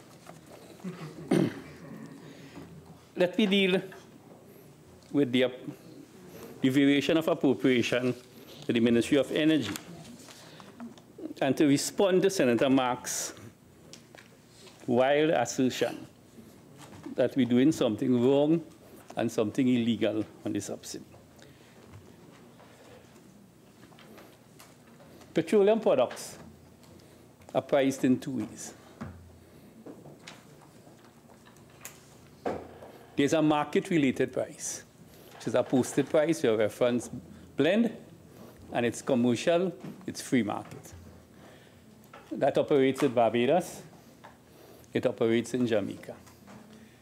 So in Jamaica, every month, the prices at the gas station, the Rubik or whatever they have, changes based on the price of petroleum products. In Trinidad, we don't have that. We have prices fixed by order.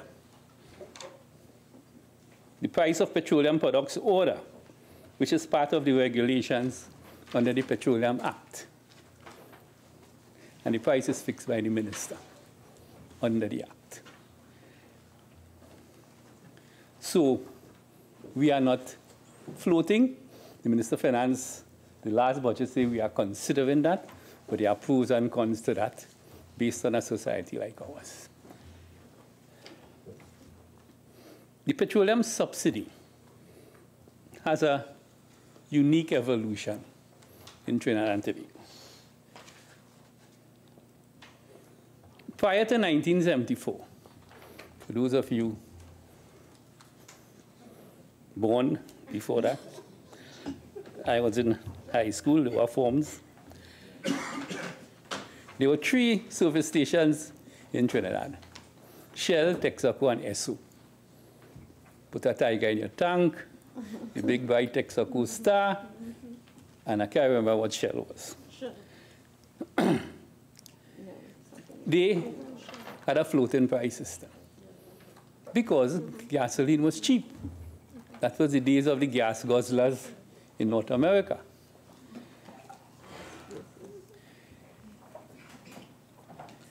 And you competed based on largely the quality of service. And then you sort of make up a story and say you have an additive in your gas that gives you superior performance. How true that is, I don't know. But something happened in 1974. And for those of you who can recall, it was called the Arab oil embargo and the formation of OPEC. And within 1 year, oil prices jumped from $6 per barrel to $36 a barrel, a 600% increase. The world went upside down, for those of you who can remember that era. There was a guy called Sheikh Yamani of Saudi Arabia. Some of you remember his name. If he belched, the oil price goes up. That was the power of the gentleman. Stop right here.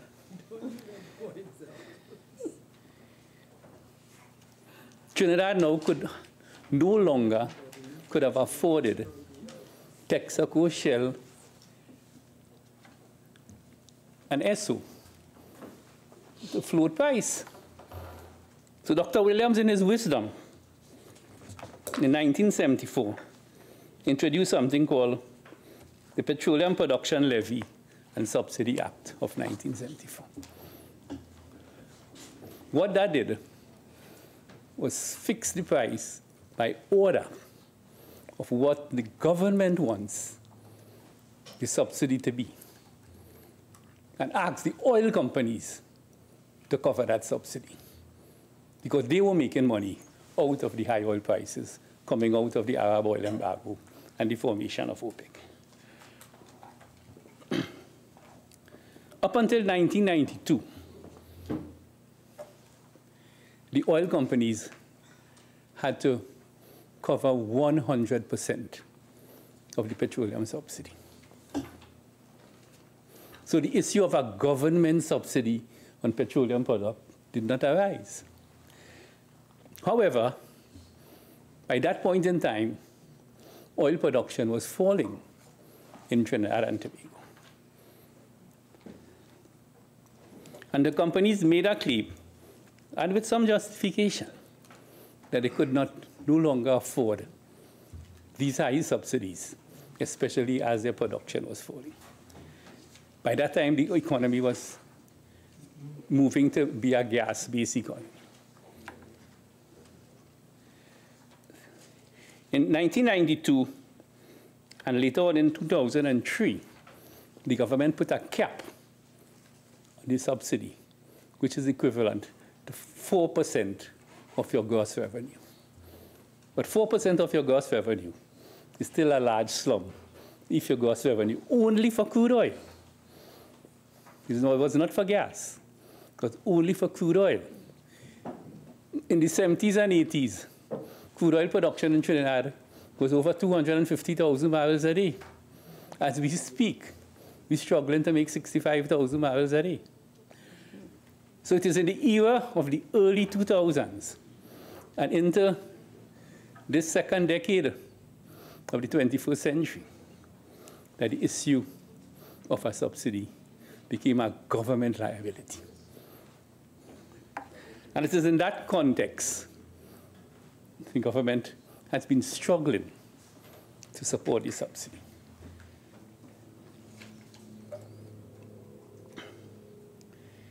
We have gingerly increased the price of fuel. We targeted firstly premium because it is claimed the upper middle class are the largest user of premium. We have now, because of the quantum of the subsidy, but targeted super. But we have still left diesel with a very heavy subsidy because diesel is the transport fuel for goods and it is the transport fuel for the public sector transportation system, largely buses and maxis. So, Senator Mark is right that if the oil price is low for a particular month, the price of super as presently posted may be slightly higher than if the price was a free market price, or premium may be higher. But it normalizes itself through time. Oil price suffered a dip last month and this month, but it will go back up in 2 months' time.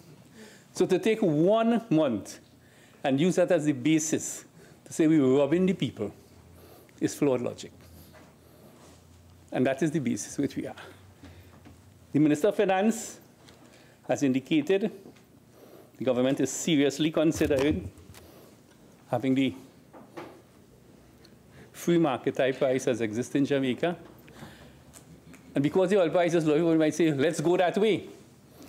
But it's not an easy thing to get up every first of a month and watch at the fuel pump and see prices going up. It's a calculated risk based on the needs of the society. And at this point in time, while in principle we are committed to eventually going there, we have to watch the market, read the market, and time it as a government that cares about the people of Trinidad and Tobago.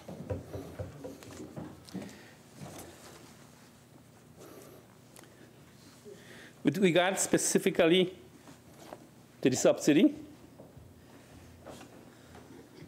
the budget crude oil price for fiscal 2018 was $52 a barrel. Based on that price, no money was budgeted for subsidy because subsidies are really taken care of for once at these low prices by the Petroleum Production Levy and Subsidy Act. Because there's still money comes into that, it approximates $300 to $350 million per year. However, the crude oil price for 2018 averaged $64 per barrel, which means there's a fairly heavy subsidy. $100 million was allocated in the mid-year review. That was shifted to the Ministry of Finance because we were doing a reconciliation, because the subsidy is paid through NP and UDPET, ultimately to Petrotrin. As we speak, the subsidy the government owes to Petrotrin is approximately $900 million. However, government has been funding Petrotrin over this last period. As a matter of fact, Petrotrin owes the government $3.4 billion in taxes, royalties, and other interest payments. Because Petrotrin is now closed down in its previous form, we will be writing off the debt this subsidy debt against the debt to the state for the consolidation of the books. And that's how this will be handled. So you wouldn't see any subsidy payment coming out of the budget in the context of the state paying Petrotrin. So that's the explanation I have to give. It was said in the debate, and as I close, Madam President, yeah, it's only the subsidy I come to talk about. I don't have to prove anything. I come talk what I have to talk, 10, 15, 20 minutes. Sometimes I will speak for 40 minutes, all right? But for those of you who just start, have your fun.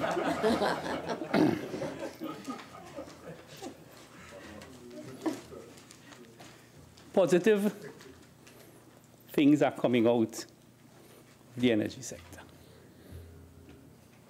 All the reports are telling you the growth that we will experience, whether it's 1.9%, 1.7, 2.1, largely because of energy sector growth. But I want to make the point of Petrotrin and the restructuring in the context of heritage. I answered a question in the House on Friday. And I want to repeat that very briefly, Madam President. Petrotrin started to export crude.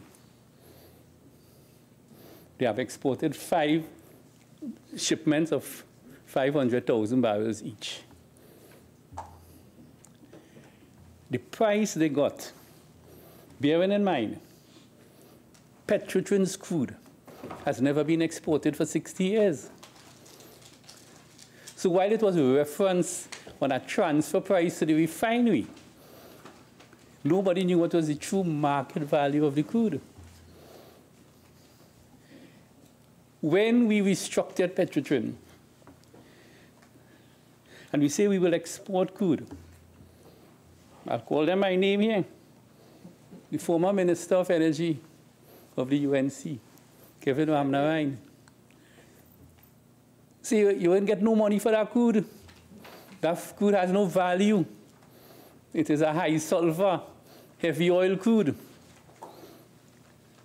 The now head of the COP, Caroline Sipasad-Bechan, former Minister of Energy, forecasted the same narrative. Even the head of another political party, the MSJ, David Abdullah, a former executive officer of the Oilfield Workers Trade Union, said we wouldn't get value for the crude. I'm pleased to announce today, I did announce it in the House on Friday, that we got WTI plus $2 for a barrel of Trinidadian crude. You know what we suppose that crude price at in the transfer from the ENP to the refinery? WTI minus $7.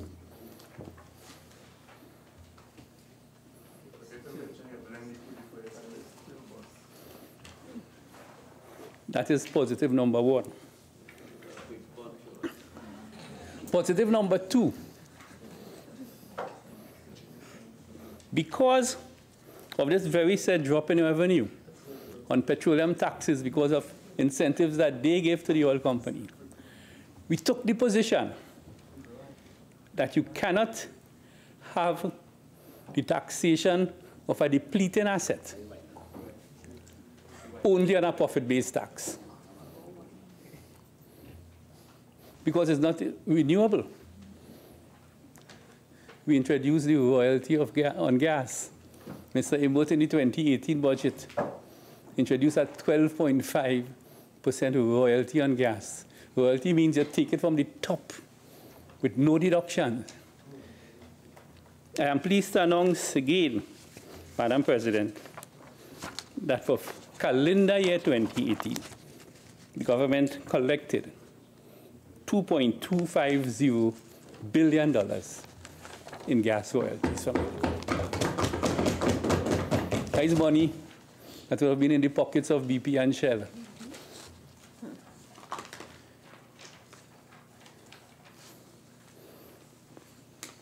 But the media doesn't cover that, you know.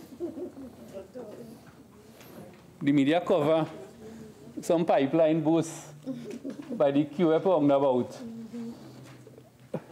And a man's house get flooded. That was the headline on the Express. And these are the narratives and the stories that has to be displayed. And thirdly, very briefly, before I close, Madam President, is when we held the spotlight on energy, largely because, again, of the same Prime Minister's graph, from 17 billion to 1. We knew what was the problem. We were being shortchanged on transfer pricing on LNG, and again, more than lenient tax concessions offered by the UNC. We went to the Hyatt, and the Prime Minister and myself articulated the position. We got no support. The Honorable Leader of the Opposition said, "You're threatening BP and Shell? You have to honor the sanctity of the contracts." We got no support from the Oilfield Workers Trade Union. Even the Energy Chamber didn't support going public with a matter like that. The Prime Minister, Minister Young and myself went to London, met with the President of BP and Shell, articulated our position. And today, I want to say we set up a negotiating team, which is led by myself and Minister Young. We have concluded the first rounds of negotiation with BP, and it is very, very positive. We have already recovered in excess of $1 billion TT. We have got a new pricing formula for Train 1 LNG. So a lot of good things are happening. A lot of hard work is being done. But I must say, in matters of strategic energy negotiations, you cannot give the nation a ball-by-ball commentary. You're shooting yourself in the foot. And I want, in particular, not the first bench, the higher bench, to understand that. On matters of strategic energy negotiations and discussions, it will be imprudent and irresponsible of the government to give ball-by-ball commentary. And sometimes when you're not getting the ball-by-ball commentary, you'll get a summary of the day's play. And that is the position we are in. And we are happy to say things are going well. It could get better, but your government is working and working to the benefit of the people of Trinidad and Tobago. I thank you, Madam President. Senator Haynes. Thank you. Thank you, Madam President. The Minister of Energy ended on a very interesting note, I think, which is a plea to the independent bench of the Senate not to ask for a lot of accountability on energy deals in this country. And that, I think, is the essence of what we're dealing with here today. A government that likes to say that they are accountable and transparent, yet will refuse to answer questions, will refuse to give details, and will come here and tell us it is not our role and responsibility to ask questions, but just wait and see what will happen. And Madam President, I start there because the minister and several other ministers, would come here and give a lot of numbers and talk about 2014, and will not say that in 2018, public debt was at the highest in our recorded history. And therefore, you have to ask whether or not they're coming from a genuine space when giving these statistics, or whether or not they're just trying to paint a picture that serves their narrow interest. And I've said this time and time again, Madam President, that this government seems to live in their own world, their own version of reality, that they're trying to convince us, the citizens of this country, that the reality we live in, our day-to-day lived experiences, are something that we have made up. So this debate has taken on a very surreal nature, where people are coming here and telling us about savings and how much they've saved. And I go straight into the Senate documents, because as I was reading through it, it talks about the provision of additional funds in the sum in order to meet the payment of interest on the overdraft of the central bank account. So when you go to a population and you say you save the money, you assume that that the money is not being spent elsewhere. So my question is, what, and I noted it because every minister, one after the other, got up and made a point to talk about these savings. They've saved the nation this money. And except for the Minister of Works, because you see, I think the Minister of Works was just the most honest person we had here today, because he said it wasn't savings, but it was spent elsewhere. The money was just spent elsewhere. So my question was, what really happened here? Did we go through a budgetary process? We had the allocation for fiscal 2018. There was a standing finance committee. Money was allocated to certain things. Mid-year review, time and time again. And we had this, again, going through the stages for accountability and transparency in how the government is spending our money. And what we have here today is not that, now you're telling us it's savings, but is it really that you promised to do certain things, and then at some point in time during the fiscal year decided those were not the things that you were going to do? And then you took a decision as a government that you will not do these things, and you'll do something else with the same money. So you are reprioritizing. You're taking money from one place and you're putting it somewhere else, right? But well, if it's not the case, Minister of Trade, you can get up right after me and tell me that is not the case. I have no problem with that, right? And is it that you have decided that these are no longer your priorities, and outside of the glare of the public eye, that you've reallocated and reprioritized the money? And as I go through, and I will go through and I take particular note of the healthcare changes, because this is a government, Madam President, that had no qualms about telling us, the citizens of this country, that we have access to the best healthcare in the Commonwealth. A kind of madness that I could not believe that I was hearing on national TV.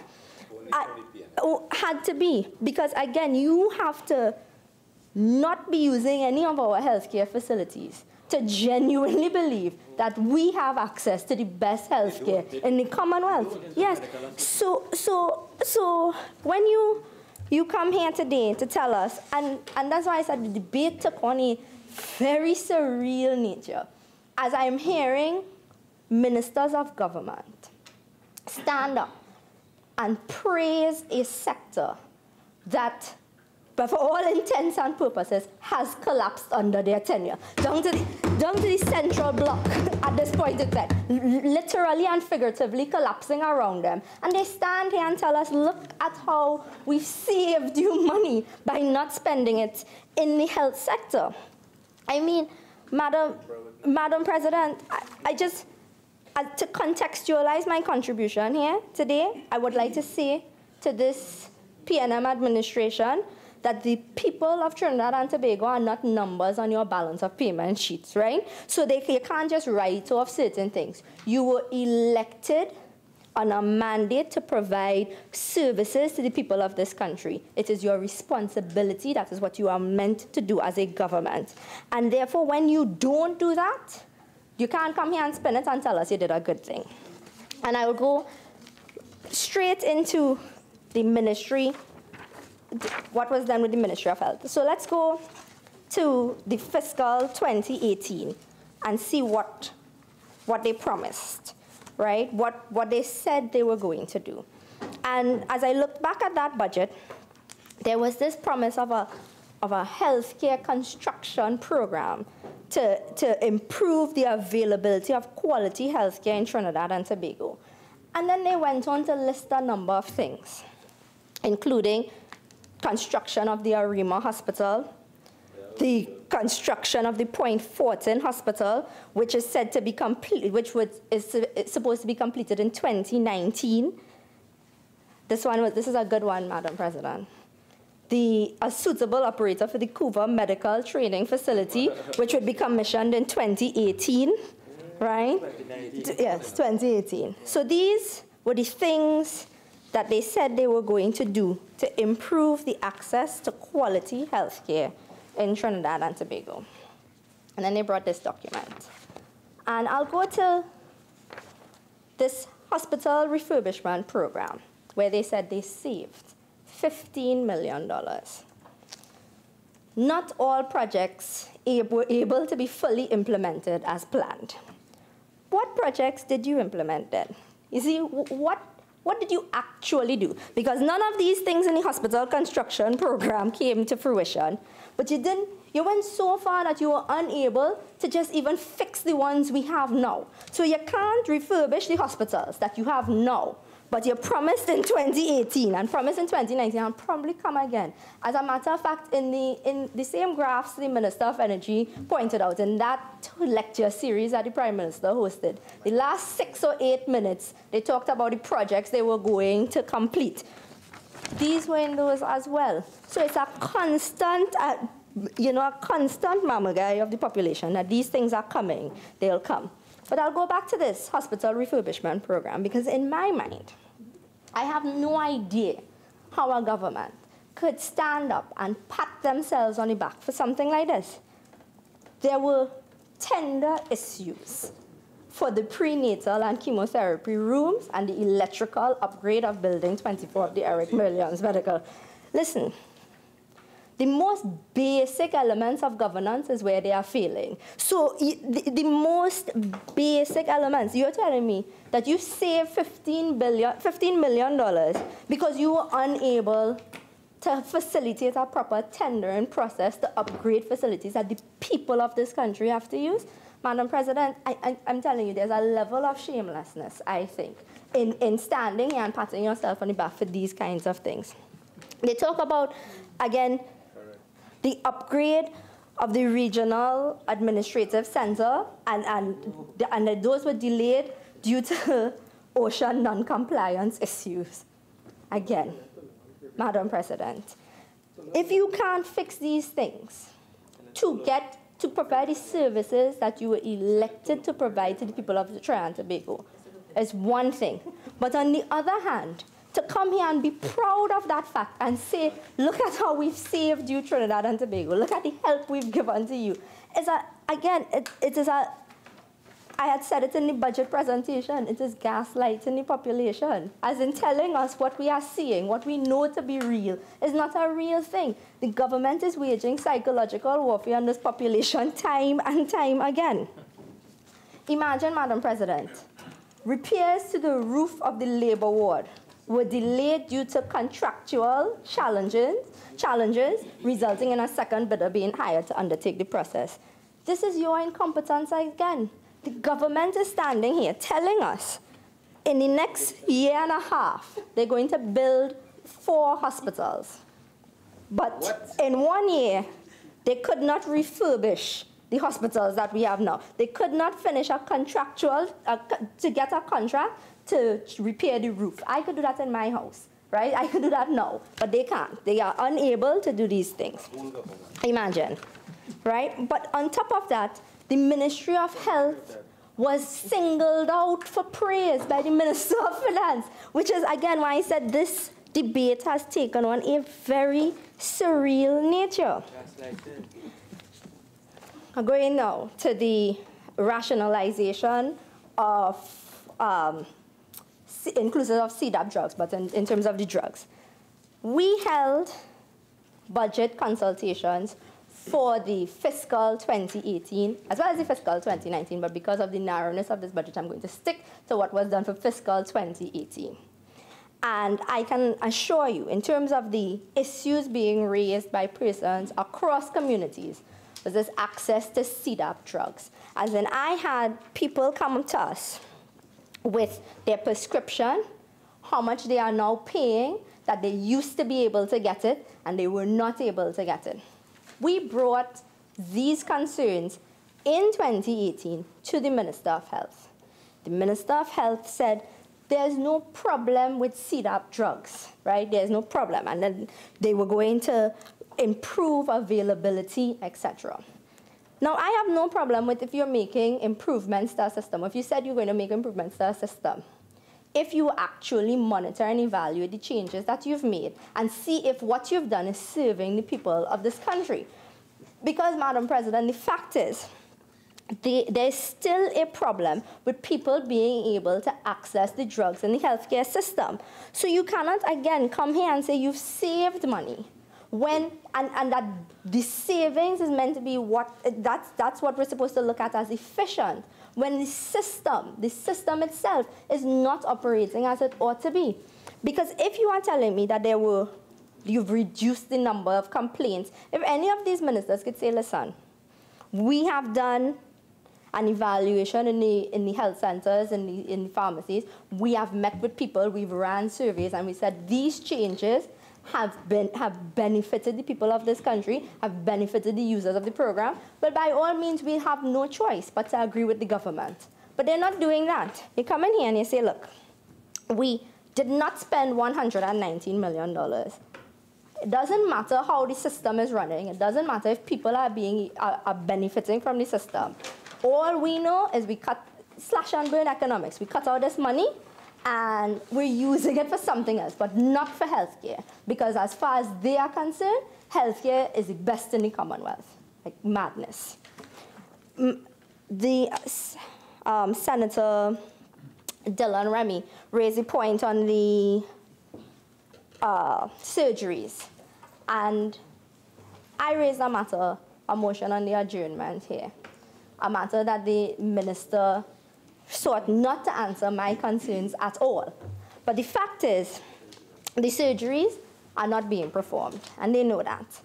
And for you to come here and tell people that what you are experiencing in terms of wait list, in terms of not being able, in terms of these atrocious wait lists for surgeries, to tell us that that's not a real thing, just because the government says so, again, it's madness. So I'm seeing here where they spoke about an increase in surgical procedures undertaken at public healthcare institutions. And I want to ask the government, bring the numbers, bring the facts, bring the numbers, right?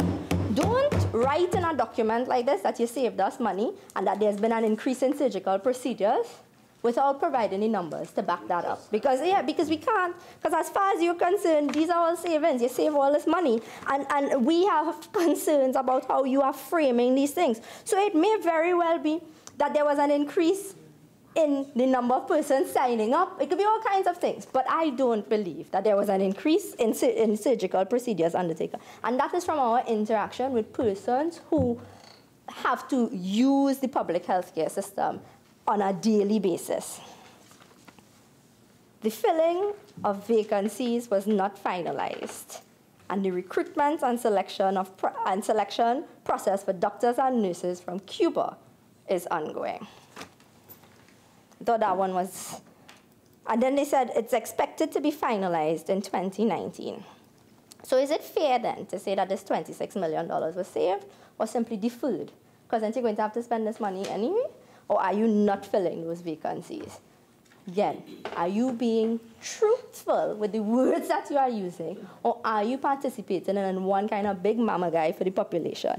$26 million saved, but now expected to be finalized in 2019. And I looked at this, and this is also coming from going back to the contribution in that budget, where I noted that the government has formed a system of what is almost URP for doctors at this point in time, 10 days. Short-term contract for doctors. These are students, these are people who went to school, did the right things, your parents. I mean, this is Trinidad. Unfortunately, we still exist in a system where doctor, lawyer, engineer, great things, right? You come out of school, the government says, here, take a 3-month contract. Then the Minister of Health came here and told me, in response to my question, that the reason the doctors can't get hired is because nobody wants to work in rural communities and they're not taking up the jobs there. So it's their fault, not the government's fault. All right. That turned out not to be true, right? Sorry. That turned out to not be supported. Yes, not be supported by the evidence when you speak to the people waiting for employment. Thank you.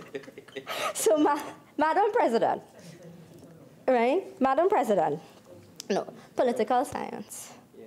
Okay. Yes. So, so, Madam President, what we're looking at is a government that is aware that there are vacancies and shortages in the healthcare system, which creates a problem with the end product that's being provided to the citizens, and has still bold-facedly listed $26 million as a savings here and say, hey, we did a really good thing. It may not be a good thing at the end of fiscal 2019 because it probably won't be a savings unless they plan to create the system of vacancies throughout. You go down one step and you talk about this, in terms of the savings for $5 million. The use of overtime was more efficiently managed. Tell us how. Is it that, how did you more efficiently manage the use of overtime? Were there spaces where you just didn't pay people the overtime? Because, you know, this is a government, this is a government that has a problem with things like back pay, right? When they call back pay wastage and that or a burden. This is a burden. The back pay was a problem. So I don't see why. I feel like they'll look at overtime and say, we don't have to pay that, you know. And so my question, again, you listed it. The use of overtime was more efficiently managed. Efficiently, like how you manage the hospital refurbishment program, where you just didn't do it. So it didn't matter whether or not we needed it. You're just not doing it. And, Madam President, when we looked at all of these concerns within our healthcare sector, when you rank the concerns of people in this country, you rank national security as #1, followed very closely by healthcare in terms of access to quality healthcare. And when you talk about things like a social contract in terms of what the government is ought to provide versus what the citizens provide and how we live in harmony, you have to question what is the legitimate expectation of a citizen. And I think we as citizens have a legitimate expectation for quality healthcare to be provided by the government, because that is the nation that we live in now. Now, if you want to change that system, you can say that. But as of right now, what you ought to provide is quality healthcare. Not just tell us you're providing quality healthcare. But I went into San Fernando General Hospital 3 weeks ago, and there were dogs walking through by the reception area, the San Fernando General Hospital. Just this idea of keeping the surroundings clean and treating people of this country with some kind of respect and decency, because these are our public healthcare institutions, and that you can do simple things to upgrade the system. Instead of coming back here and telling us that you saved a total of $211 million, go back to the people and ask them if you would prefer this money be spent on healthcare. Do they feel like it was okay to move this $211 million from our healthcare because you're getting quality healthcare as is? And Madam President, this is a government that you can have a Minister of Public Utilities and a Minister of Works and Transport come here and talk about that not enough time is spent on maintenance. Amazing. Because as far as we know, the road system in Trinidad and Tobago, is the worst that it has ever been. That has ever been, right? had to send pictures of the roadways to my house. So the Minister of Works, he didn't take them on either. So the potholes are as big as ever on that side. So that you could say, yeah, so that you could tell us maintenance is a problem and you're in a position to do something about it. And you're not doing anything about it. But you'll tell us that you're saving money. You're not saving money, you know. What you're not prioritizing properly, or you're doing whatever you wanted to do without a care in the world for what the population actually needs. And that's not good governance. It's not good management. It's not effective management. All it is what you're trying to do is govern outside of the glare of the public eye. We looked, and the Minister of Public Utilities came here and talked about, you know, I think the line he likes to use is doing more with less. And I assume he meant more with less competence, less ideas, and, you know, because what you're looking at is not doing, you're talking about doing more with less, and all of us are suffering. We were speaking to some people in Mayaro. Apparently, they've had no water for, I think, something like 3 months. And the minister came here today to tell us that the system is being made more efficient. We have water shortages facing the country now, and you're telling us about your $62 million savings? No, spend the money wisely. Deliver services to the people of this country, and then we would be grateful. Don't tell us that you have saved this money, and we have to be happy with the way that you're governing this country. And Madam President, the space of my intervention here today was to say to the government that when you think about how you are allocating the resources that you have, think about the people of this country. Think about what their needs are. Have a kind of sensible idea in terms of delivery of goods and services to the people of this country, because they are tired.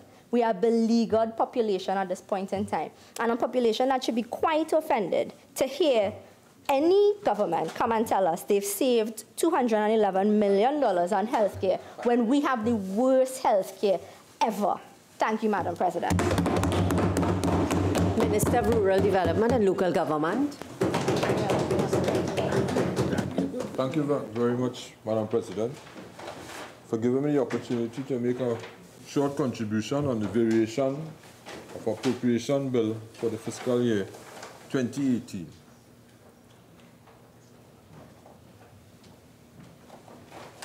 We got an $8 million decrease recorded for the Rural Development and Local Government Ministry in relation to TT Connect. This is because TT Connect was transferred to the Ministry of Public Administration and Communications. As noted in Trinidad and Tobago Gazette, Volume 56, number 108, dated October 11, 2017, TT Connect was removed from the Ministry of Rural Development and Local Government and transferred to the Ministry of Public Administration and Communications with effect from October 2nd, 2017. That was the beginning of the financial year 2017 to 2018. The Ministry of Rural and Development had already received the $8 million in allocation for TT Connect in the year 2017 to 2018.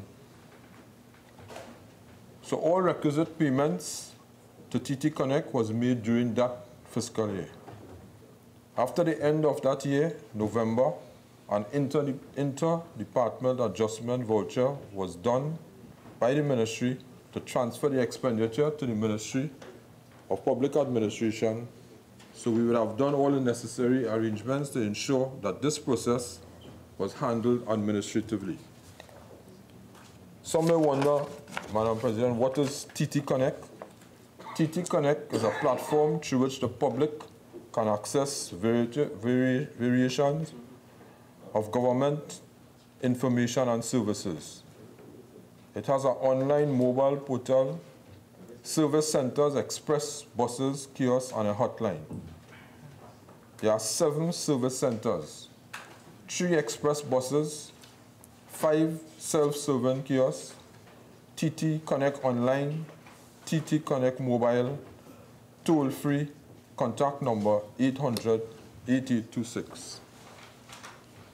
It is a one-stop shop for the public, part of a whole-of-government approach, bringing services closer to the people with employment ads, disaster management services like grant application, making public health complaints, seeking out public health and sanitation services, e-tax, housing application, T&Tech, e-bill service, TT, BizLink, vehicle registration verification, online tender notices, WASA bill payment, gate e-services, BIR application, info on how to get your birth certificate, list of public holidays, laws of Trinidad and Tobago.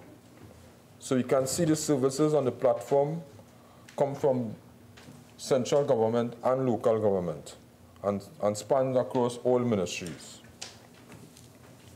TT Connect transferred to the ministry on September 23, 2015.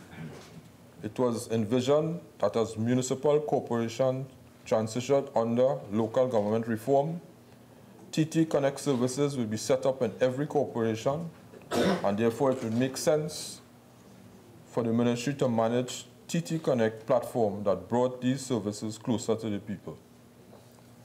Madam President, a lot of people might say, every time I get up to talk, it's about local government reform, but this year is about local government reform and local government elections.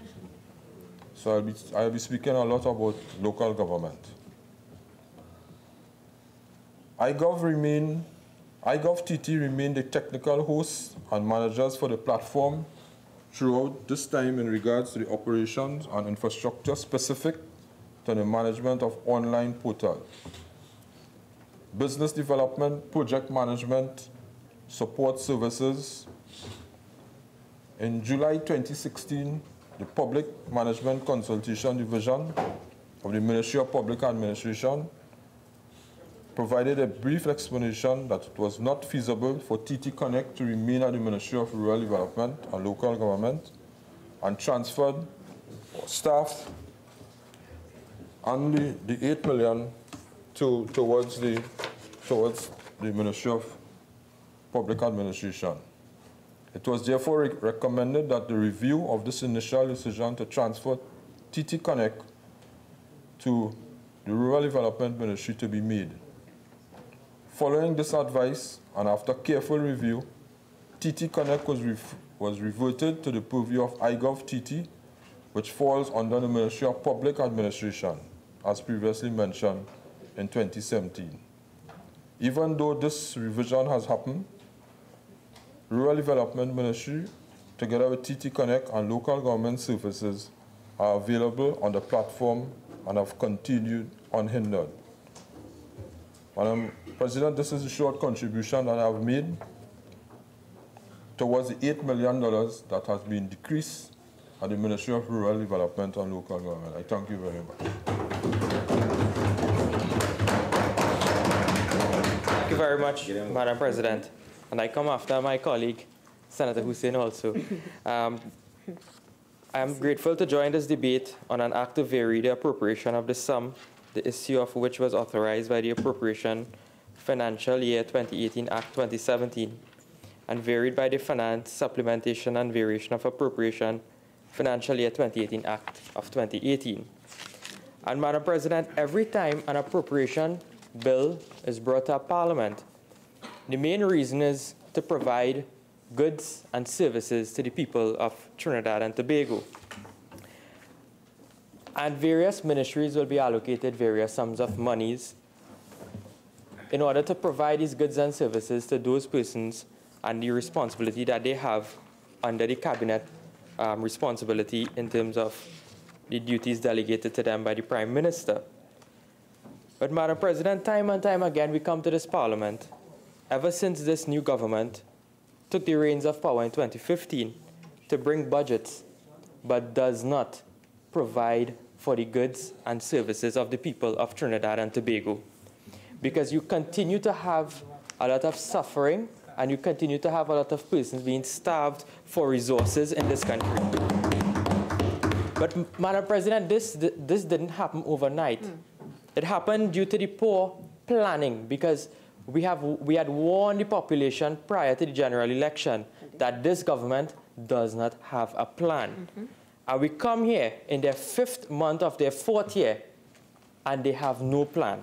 They have continued to mismanage every single sector of government, be it finance, be it the education sector, health, national security, and works and transport. Works and transport, Madam President. They have continued to collapse the economy, and they collapse the sea bridge. Collapse the sea bridge. And this is because of financial imprudence by this government. But, Madam President, they like to talk about the UNC, and they like to blame the UNC. But I want to just look at the economy in which we left in 2015. Let them blame us for this. I want them to blame us for this. Let them blame us for moving from a minus 4.4% growth in 2009 to that of a positive in 2011. Real GDP growth in the non-energy sector moved from minus 28% to 2.7% in 2014. Increase, tell them that. Madam President, non-energy revenue increased by over $13 billion between 2010 and 2014. We have GDP per capita, US dollar, increased from $16,000 in 2010 to $20,900 in 2014.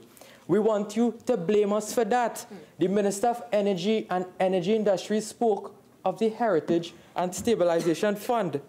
When we were in office in 2010, the fund was at US $3.1 billion. When we left it with $5.6 billion. Foreign reserves were currently at $10.8 billion. Now they barely have reserves for, I think, about 6 or 8 months, Madam President. And that is the fiscal imprudence, the irresponsibility, and the mismanagement of this PNM government, headed by the Honorable Dr. Keith Christopher Rowley. And, Madam President, the reason why they are able to take monies out of, let me call out all of the ministries, of the Ministry of National Security, the Ministry of Health, the Ministry of Public Administration and Communications, the Ministry of Public Utilities, the Ministry of Energy and Energy Industries, the Ministry of Rural Development and Local Government, and the Ministry of Works and Transport. The reason why they took monies, millions of dollars, from these ministries is because they could not get a single project off the ground. This government, Madam President, has been in power for over 3 years, and what have they built? Not a single thing. We must remember, while we were there, we were the government responsible for opening the Scarborough Hospital in Tobago. We started the Point Fortin Hospital, Madam President. We built an entire Couva Children's Hospital. These are the improvements that we made to the healthcare system. We increased CDAP across the board, Madam President. Now you know what they're doing? They're cutting CDAP and saying, well, we want to save. How much more do you want to suffer the poor people of this country? And one issue that is very topical, you have hundreds of persons outside of the health centers, namely in Kunapia, where I live, waiting for a swine flu shot. And you know what the Minister of Health is going on to CNC3 Morning Brew to say? We have vaccines. Come, take your vaccine. And when they go there, there's no vaccines for the people. I don't know what misleading narrative this government is giving to the population, Madam President. This government clearly shows by their plans and their policies that they have no care for the small man in this country. Because when you take monies out of the Ministry of National Security and you have police officers saying that they have no money, you have the Army, Madam President, saying that they have no food, but you are taking how much? $100 million to service what? Interest on an overdraft? Madam President, this interest on the overdraft, let us get this clear. This interest on the overdraft the Minister of Finance was saying in the other place that this is a good thing. You know why? Because when we take up all this millions of dollars and give it to central bank, they will use this money to run central bank. And whatever else remains from what the central bank utilizes will be profits to the country. Madam President, so we must take money from all of these essential ministries, load it up in central bank. You suffer the ministries for over a year, 2 years, because you want to service this interest. Why you don't bring some sort of legislation so that there's a waiver of this interest rate, so that the government does not have to pay this, so that these ministries can have the monies to continue to do this work?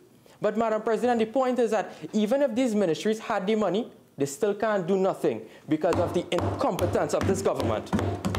Because this incarnation of the PNM is probably the worst. I thought the incarnation of the Manning-led PNM, Madam President, was bad. But clearly, this one led by the Honorable Keith Christopher Rowley is the worst PNM government we have ever seen in this country. Then you have, Madam President, the Minister in the Ministry of Energy talking about the overdraft.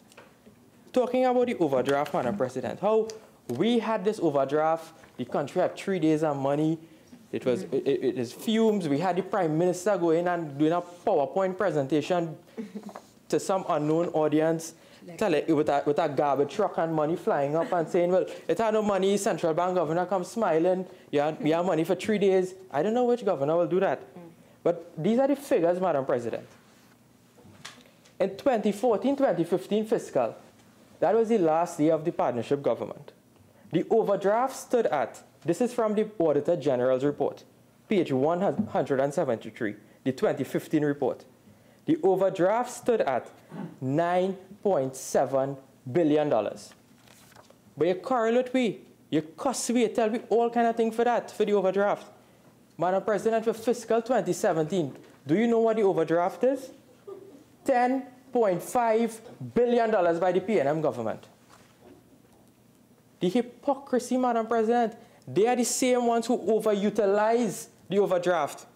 But the difference between the partnership government and the PNM government is that we have projects, we have tangible items to show for what we spend the money on. What did you spend the money on? Then you talk about borrowings. One of the first things that this government did, Madam President, in 2015 was raise the ceiling of the overdraft from 15% to 20%. Then you know what you went and do?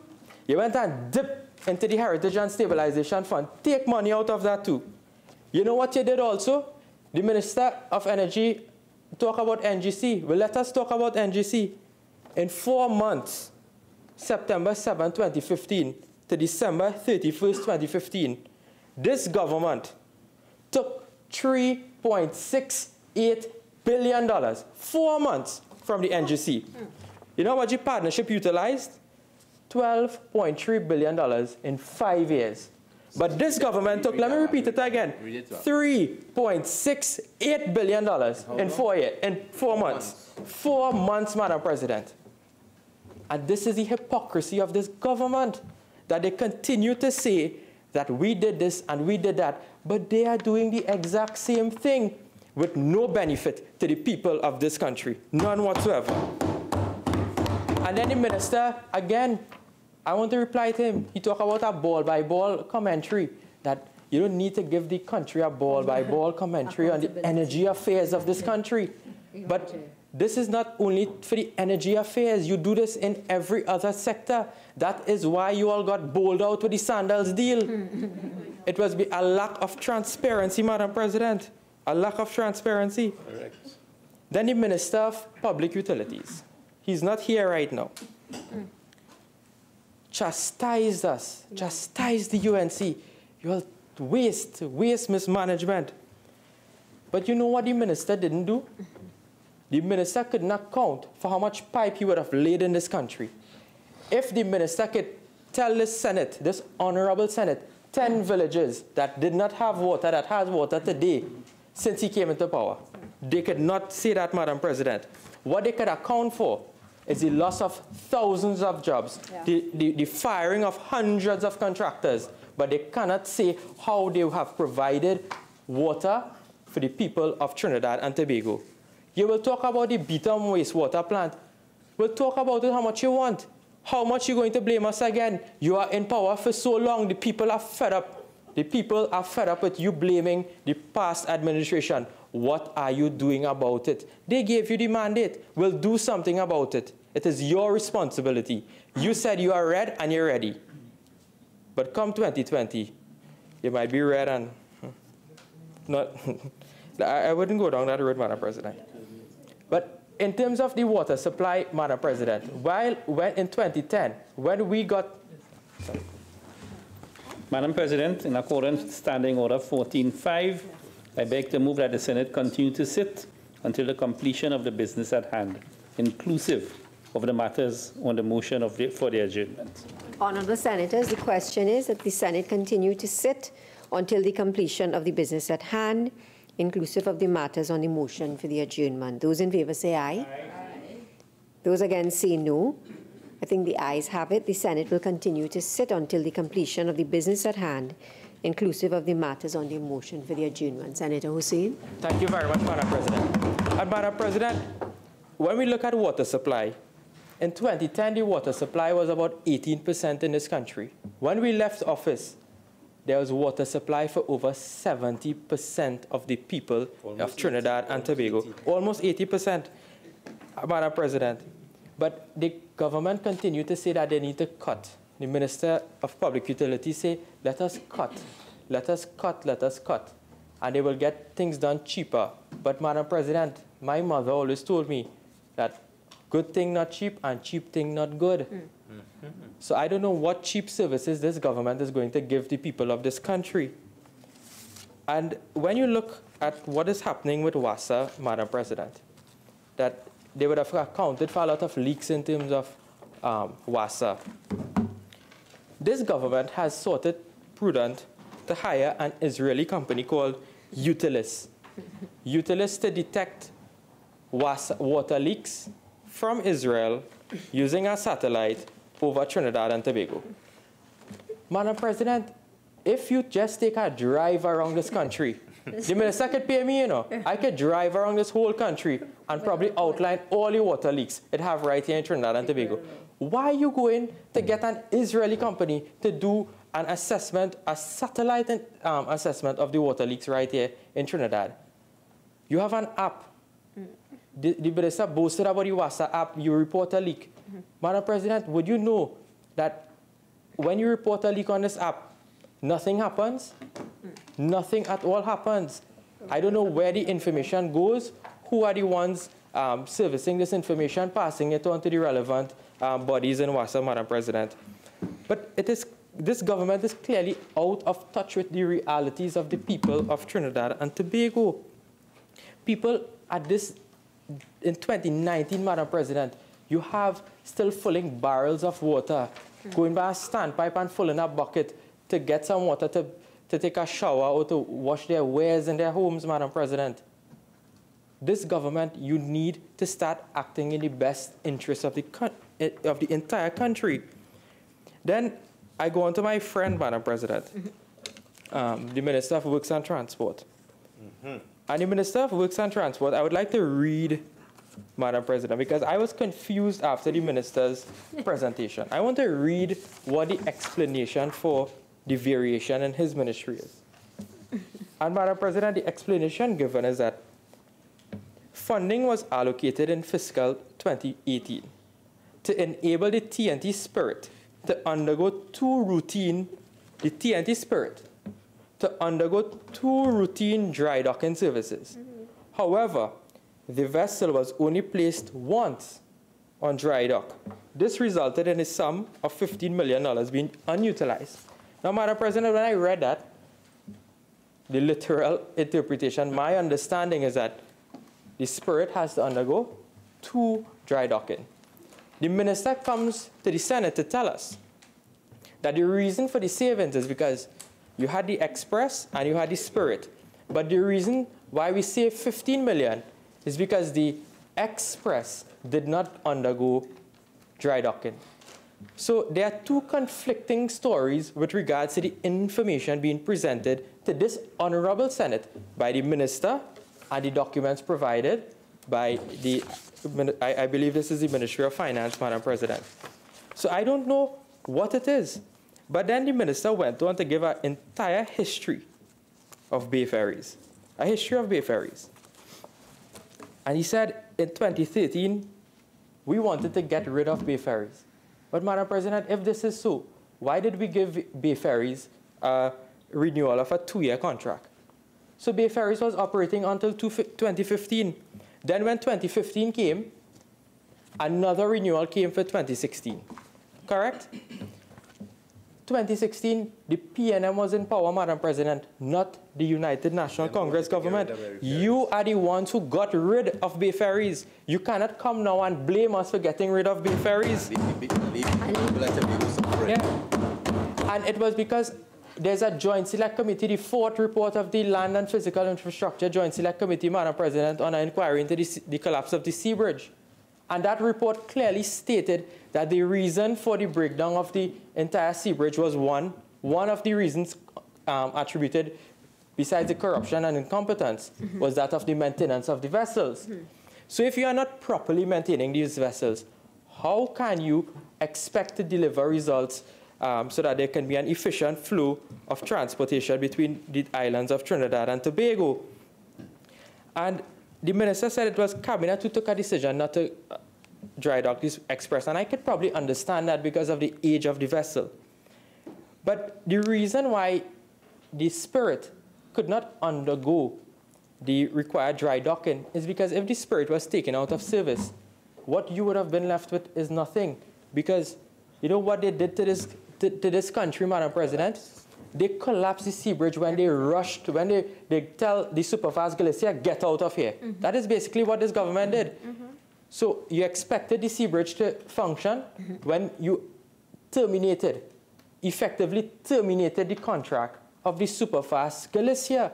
You had no vessel in order to back up or service the Sea Bridge, Madam President. This government must take responsibility for that. You have suffered the people of Tobago. You have collapsed the Tobago economy. Imagine people in Tobago were complaining that their grocery shelves were empty. Senator Hosein, you've been speaking for quite some time, and I understand that you have been responding to what has been presented by other speakers, but you need to tighten up your presentation a little bit. I oblige, Madam President. Madam President, just for clarification, I was on clause 5, schedule part 2. Yes. I'm asked for clarification. Okay. I am just asking you as you continue to tighten up on your presentation. I'm guided, Madam President. And Madam President, these are all issues directly related. This $15 million in terms of a variation to the servicing of the interest on the overdraft from the Ministry of Works and Transport. And this money, Madam President, instead of placing this $15 million into servicing the overdraft, Madam President, wouldn't it have been more prudent that the Minister could have allocated this monies in terms of fixing the roads? And recently, I was driving home on Friday evening, and I saw a protest on the highway because persons were complaining that a bridge, the contractor would have pulled out of the bridge. I don't know if it was because of non-payment of monies, but I asked the Honourable Minister to please look into that because a lot of persons have been inconvenienced in the Endeavour area. And these are the issues, these are the two ministries I wish to address in detail, Madam President, that of the Ministry of Works and Transport and the Ministry of Finance. The other ministry I would like to just touch on, Madam President, is that there was something revealing in terms of the $100 million so-called savings from the Ministry of National Security. And I listened attentively to the debate in the other place, and I read certain articles in the newspaper today, Madam President. And I understand that there have been some issues regarding the tendering process used. And alleged interference with respect to the tendering process for the CCTV cameras in Trinidad and Tobago. I understand that the matter is going to be referred to the Integrity Commission, and I hope, Madam President, that those who are involved are brought to justice so that the people of Trinidad and Tobago do not lose $100 million because of favoritism in this country. And that is not the only issue. If there's any interference with respect to the bidding process, with respect to those CCTV cameras, Madam President, it is only the national security of the country will be affected, because you will have crimes going undetected, because as Senator Dillon-Remy would have raised, definitely there must be some of those cameras that are currently not operational. And the minister must account for which cameras are not operational in this country, because we already have a high murder rate. I believe it's how much for the year? About 29. 29 for the year, Madam President. And you come to tell us that you cannot properly procure these cameras in a timely, efficient manner. But, Madam President, this is the juncture we have reached. This government is at the end of the road. I don't know how far they have to go again. Maybe this year might be a very alarming year in terms of we may have a shake-up for a general election. But I can inform the country, Madam President, and those who are listening, that the United National Congress is strong, and we are ready, Madam President, to take Trinidad and Tobago. We are ready for a snap election. We are ready to take Trinidad and Tobago into government again, Madam President, because this government has halted the wheels. Or the gears have come to a halting stop, Madam President. Let us, on this side, get Trinidad and Tobago working again. I thank you very much, Madam President. Senator Ramdeen.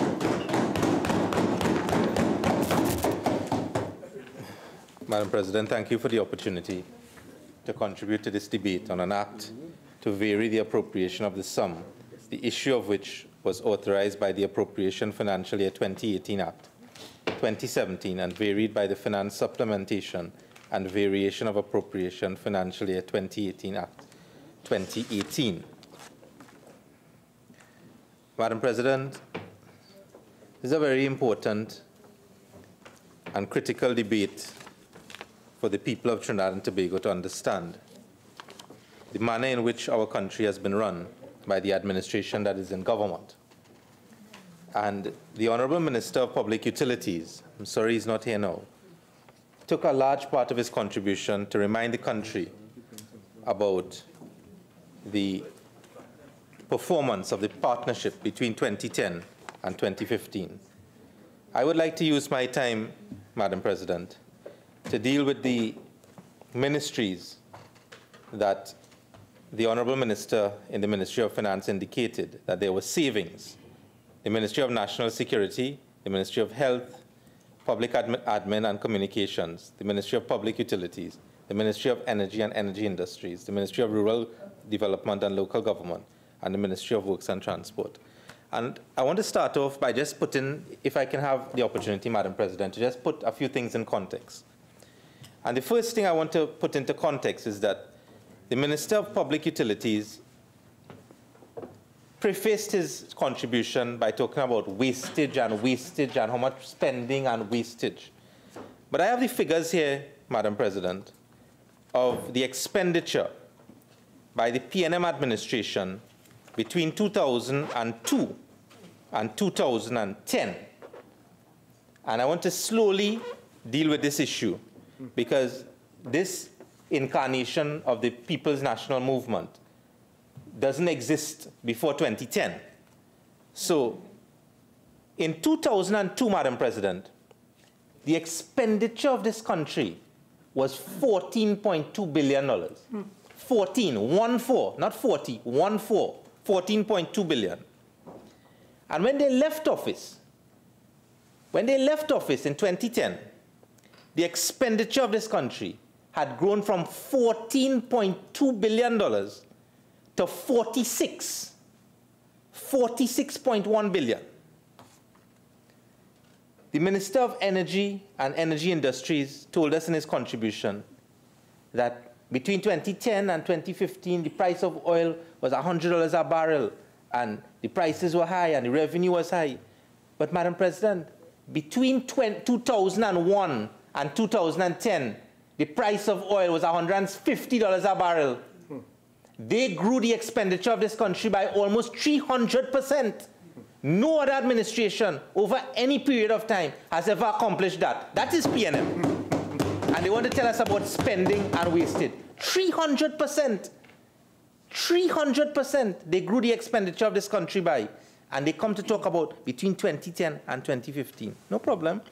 One of the issues that the Minister of Public Utilities spoke about, respectfully, in my humble view, Madam President, not covered here, but there was an article on the Express yesterday, it talking about beta and wastewater and how much money was spent.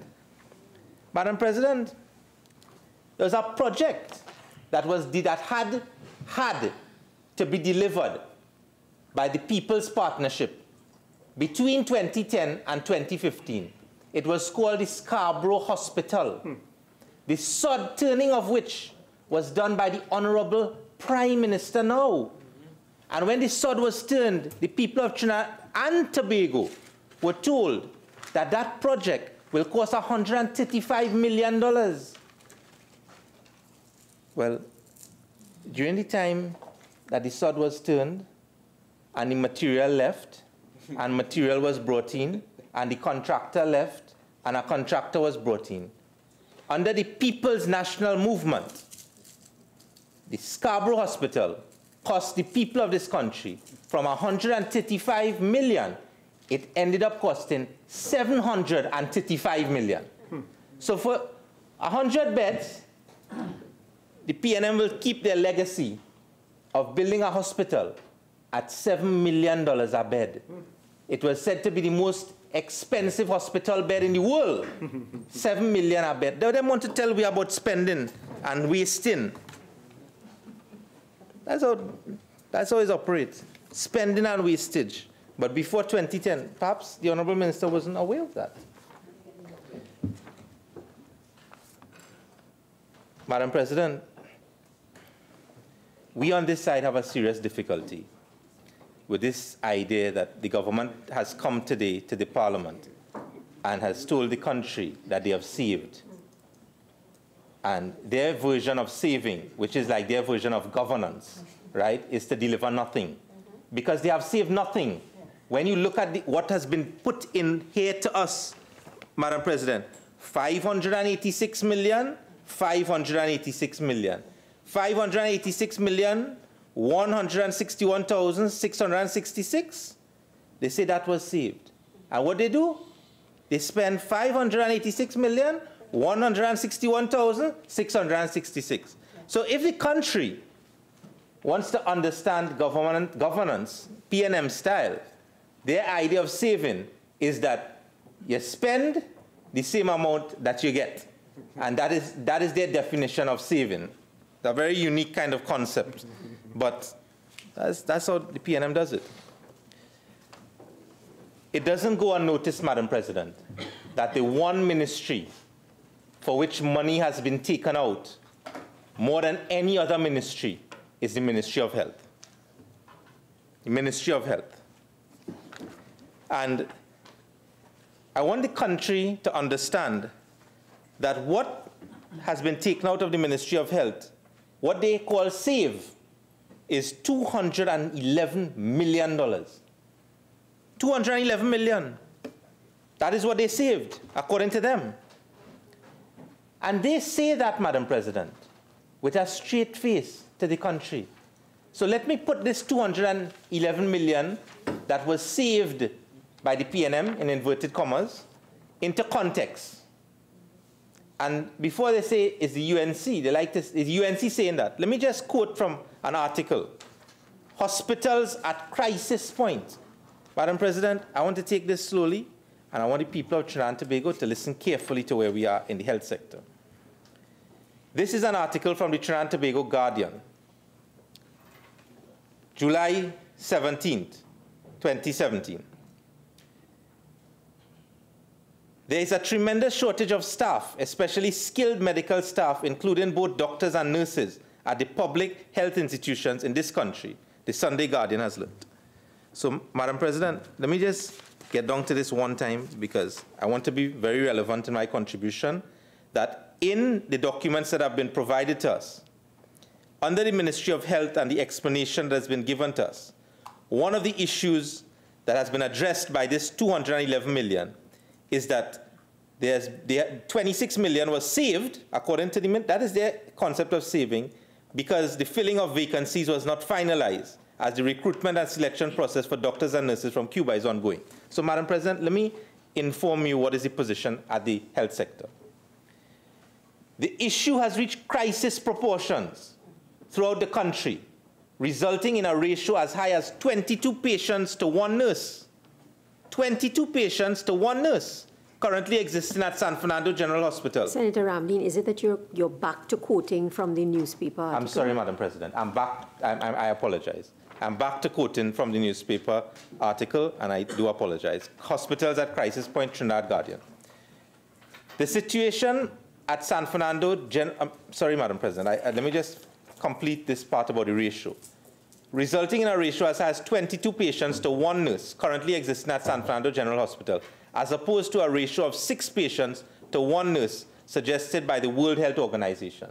So we are 22 to 1, the World Health Organization say 6 to 1. This is like the ratio of prison officers to prison at the Port of Spain prison. Staff shortages are among a list of growing concerns plaguing the public health sector. Among the other issues are drug shortages at the RHAs, medical staff from Tobago staging a sick out over arrears, and confusion over yellow fever vaccines. And listen to this, Madam President. When we are told by the government that they saved 211 million in the Ministry of Health, listen to this. No jobs for doctors. Even as the shortage of specialists exists, more than 150 nationals who have already completed their internship as doctors at the public hospitals still remain unemployed. How you could be telling us that you saved 26 million because you didn't hire nurses and doctors from Cuba, but you have 150. Senator Ramdeen, I have to, at this stage, just caution you a little bit about tedious repetition. Senator Haynes, in her contribution, spoke a lot about the health issues and the health, what is in the bill, and spoke a lot about what you are now repeating some of the things that she has said. She may not have referred to that article, but she would have raised these issues. I just want to caution you. I'm obliged, Madam President. I thank you, and I'm obliged. I just want to just cite one more figure, and I'm off this. According to the official statistics in the NCRHA, there are at least 650 vacancies to be filled. And in the Southwest Regional Health Authority, I'm sure this is not an error, Madam President, there are 3,413 vacancies, 922 of them being nursing vacancies. And I'm off that. So, Madam President, this idea of telling the country that you save money, we want you to spend our money on hiring some doctors and nurses in the public healthcare institution so that the people of Trinidad and Tobago, the poor people who cannot afford to go to St. Clair, Medical Associates, West Shore and Gulfview, could go to a proper healthcare institution and get proper healthcare for once. The minister in the Ministry of Public Utilities, Madam President, together with the minister in the Ministry of Works and Transport, in both their contributions, commended the government about how efficient they were and how good the government is being run and all the things that the government is doing. So I just want to go through what the information provided to us and show the country what efficiency PNM style is. Under the Ministry of National Security, they saved 100 million. Senator Dillon-Remy very correctly asked, well, this CCTV, the absence of this CCTV coverage, where was it? Well, I want to ask too, how many crimes were committed? How many prosecutions were put in jeopardy? How many people who robbed, murdered, raped the citizens of Trinidad and Tobago could or have walked free as a result of this $100 million savings by the cabinet. And here why it was saved, Madam President. Here why it was saved. A contract for the provision of CCTV coverage expired with effect from July 1st, 2017. So I just want to understand how this works. As I understand it, there's an existing contract that was started at a particular date and expires on a particular date. So the government didn't know that it was expiring on July 1st, 2017. They didn't know that. So that they couldn't put things in place to understand that we have to renew this contract, right? Before. Let us make arrangements so that the national security apparatus wouldn't be put in jeopardy when the contract expires and we don't have any contract in place. But you see, that is what you call governance, PNM style. You go down to the Ministry of Health, Madam President. Drugs and other related materials and supplies are coming back to that. The filling of vacancies was not finalized. Well, that's efficiency, PNM style, 26 million on that. Hospital refurbishment program. I'm not staying long on it, Madam President, because Senator Haynes dealt with that. But you know what this demonstrates, Madam President?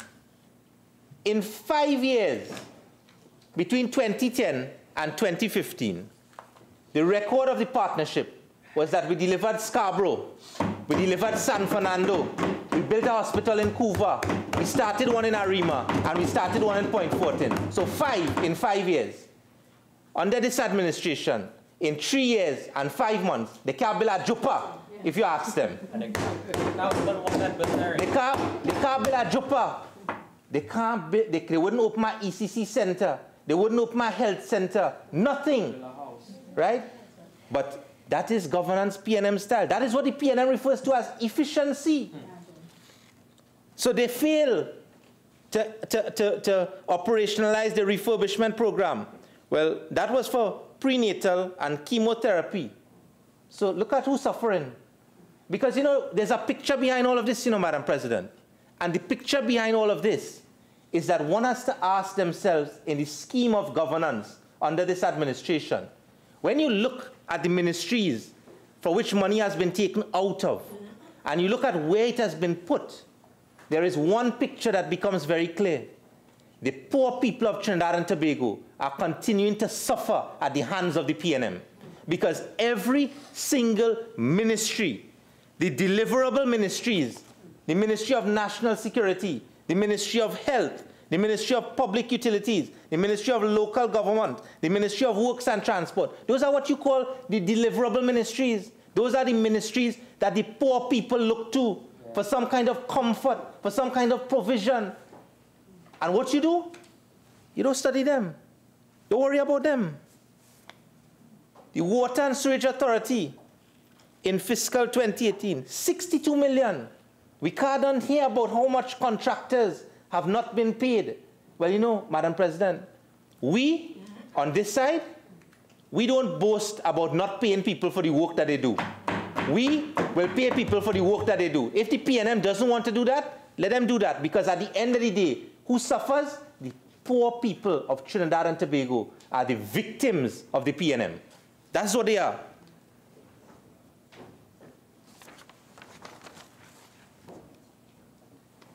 Well, the Ministry of Works and Transport told us that they're using old parts in new bus. So that is the new philosophy of the PTSC. They're using old parts in new bus, and that's helping the transportation system. But that is perhaps the inefficiency at the Ministry of Works and Transport. No problem with that. You see, Madam President, we were told, I want to dwell on an issue that hasn't been touched at all, that deals with this Ministry of National Security. Madam President, I don't know if the people of Trinidad and Tobago understand. We have a problem in this country where, under the Ministry of National Security, and more particularly the prison service, we have some scanners up at the prison. And this 100 million that was saved under the Ministry of National Security, one good thing that this could have done, that could have contributed to the national security of the country, and one of the main problems that we hear about every day, when you hear the whole country is in uproar, when our prison officer is killed, and they talk about the shot call from behind the bars and all of that, is that the scanners at the prison could have been fixed so that the people who are trafficking things in the prison, that money could have used to fix that. Because months on end, when you visit the maximum security prison, the scanner is not working. And the people of Trinidad and Tobago and the prison officers, who this government claims to, their comrades, and they claim to care about them so much, and legislation is coming, and every time a prison officer is killed, they claim to care. But at the end of the day, to do the basic things with the money from the Ministry of National Security, they can't do that. But let me tell you what is an extension of the efficiency at the Ministry of National Security, Madam President. In 2018, Madam President, the Minister of National Security told us, he said in 2018, after 3 years of the People's National Movement, the Minister of National Security woke up one morning and realized that there were 14 Coast Guard interceptors to protect the borders of our country, that they talk about the porous borders. One of their manifesto promises was that they would have something called a Border Protection Agency, and I took my time every single budget that was delivered by the PNM to look at that line item in the Ministry of National Security that says Border Protection Agency, and every time I look at that line item, there are two things that happens. It's like ice. It was melting over the 3 years. So it went from 3 million to 2 million to 1 million, and then it disappeared. So it lasts perhaps a little bit longer than a snowball in hell.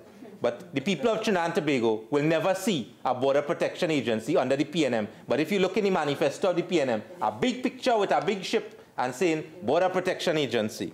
That's governance PNM style.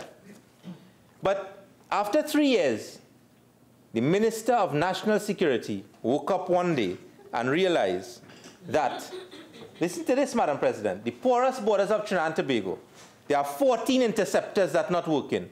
It costing $6 million to fix. $6 million. You're saving $100 million, according to the PNM. $100 million. But out of the $100 million, it wasn't important enough to take 6 out of the 100 and fix the 14 interceptors so that the borders of Trinidad, where the migrants are coming in, the drugs coming in, the guns coming in, the Minister of Agriculture told us last week the cattle and goat coming in, the guti and lap and everything coming in. But the 14 interceptors, after 3 years, we can't get that fixed. But in an article, Trinidad Guardian, 8 November 2018, this is what we were told.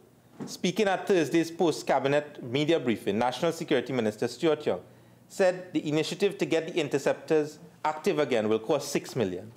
He added that this will accompany the upgraded 360-degree radar system, which is already in place.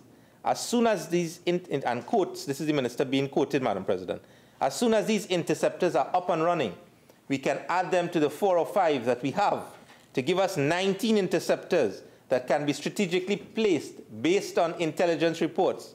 They will go a long way in assisting us to make our borders less porous. They like to talk about that, borders, porous borders. Senator Ramdeen, did you say where you were quoting from? Yes, Madam President. I'm sorry, then okay. Yeah, Trinidad Guardian, 8 November 2018, I quoted it before. Young said the Prime Minister, Dr. Keith Rowley, visited the Trinidad and Tobago Coast Guard headquarters and was told, after 3 years, was told that out of 25 interceptors, not many of them are working. And that is the emphasis that this government places on national security of our country. When, in a year, in 2018, when we had 519 citizens murdered, the highest in a decade and the second highest ever in the history of our country, that is the kind of signal that we get from the government with respect to the priority of national security. You see, Madam President, there are two things, the two most essential things that a government has a duty to do. The first is to protect, and the second is to provide. And over the 3 years and 5 months that the PNM has been in office, the one thing that the country is sure about is they have no protection. And as we can see now from this bill, right, there is little provision for them as well. But you see, Madam President, that is the way that this country is going to operate. And I have kept saying over and over that these things, Madam President, have a direct impact on the poor people of this country. Yes. Right? You see, why I raise this issue about these 14 interceptors, Madam President, is because, look, in my hand here, I have a host of articles, right? About what? About the people from Otahiti, Fullerton, Point Fortin, Labre, Ikakas, Bonas, Moruga, Irin. And you know what? Those are people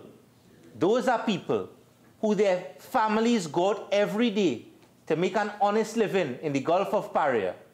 And when you ask the Ministry of National Security, why you don't put a Coast Guard vessel out there and put the interceptors to protect those honest fishermen who going out there, not plying drugs between Venezuela and Trinidad, but going out there to put their lives at risk. You know what they tell you, Madam President? With the saving of $100 million in the Ministry of National Security, they tell you, we don't have diesel to put in the Coast Guard vessel to go out there. So that, you have articles here. Vishnu Ramkisoon and Ronald Sinanan, right? Gone missing since 2018, not to be found. And the lives of the citizens of the country are not important enough to spend some money on some diesel and put the Coast Guard vessels out in the Gulf. But you know what they want to do? Buy more vessels. Today there's an article in The Guardian about it. Buy more vessels, right? You're buying more vessels, but 25 interceptors you have, and you can't operationalize that out there. But all you telling us about spending, right? And at the end of the day, the poor people of Trinidad and Tobago have to suffer for that. You see, Madam President, we've come from a time when people of this country used to lament the idea that somebody come to rob them at home, somebody come to invade their house, somebody comes to commit a crime at their home.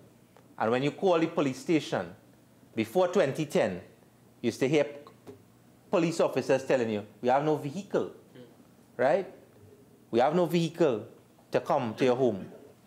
We fixed that between 2010 and 2015 because we ensured that during that period of time that the Trinidad and Tobago Police Service was properly equipped with over 500 new vehicles to fight crime on behalf of the people of Trinidad and Tobago. And that is how we brought crime, serious crime, down to the lowest in 33 years. But you know where we've reached now, Madam President? After 3 years, right? After 3 years of the PNM, when you call the police station in 2018, you know what they used to tell you? They tell you, we don't have a vehicle anymore, you know. They say, we have no diesel and we have no gas to come by your house. So they have vehicles, but we have no diesel and no gas to put it in. That is where you all have brought our country. That is savings. Right? That is the savings. That is the consequence of the 100 million that you all saved us. You know, Madam President, when the minister in the Ministry of Finance was piloting the bill today, we were told that the Ministry of Health saved money because this list of drugs on the CDAP list, they follows PAHO, and the list was reduced. But, you know, I have an article here, Madam President, where the Minister of Health was telling us in 2018 that one of the, I'll be right here, that one of the things that the Ministry of Health was going to do to make it, sorry, look, I have it right here, Madam President. It's an article, 12th of May, 2017, and Trinidad Guardian. And this was an article that was written based on a press release by the Ministry of Health, where the Ministry of Health was responding to an article in a Guardian newspaper where the Guardian was reporting people couldn't get CDAP drugs. Madam President,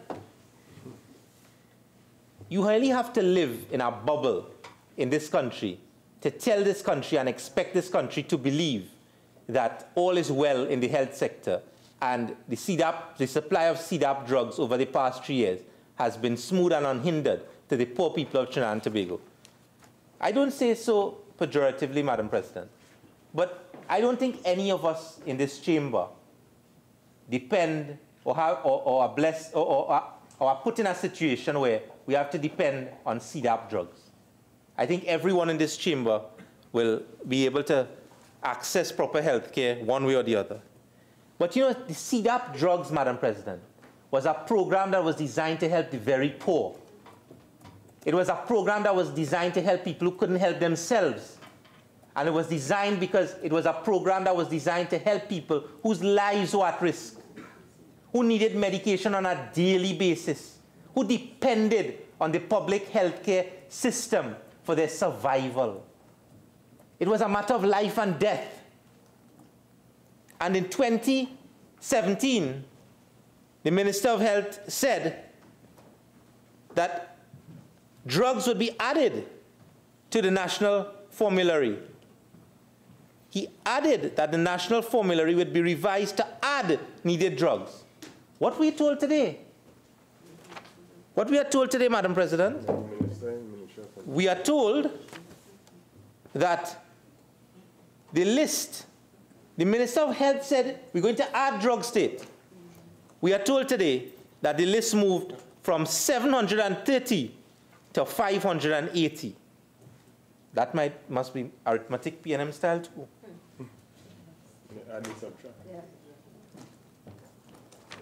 You see, Madam President, this is a government.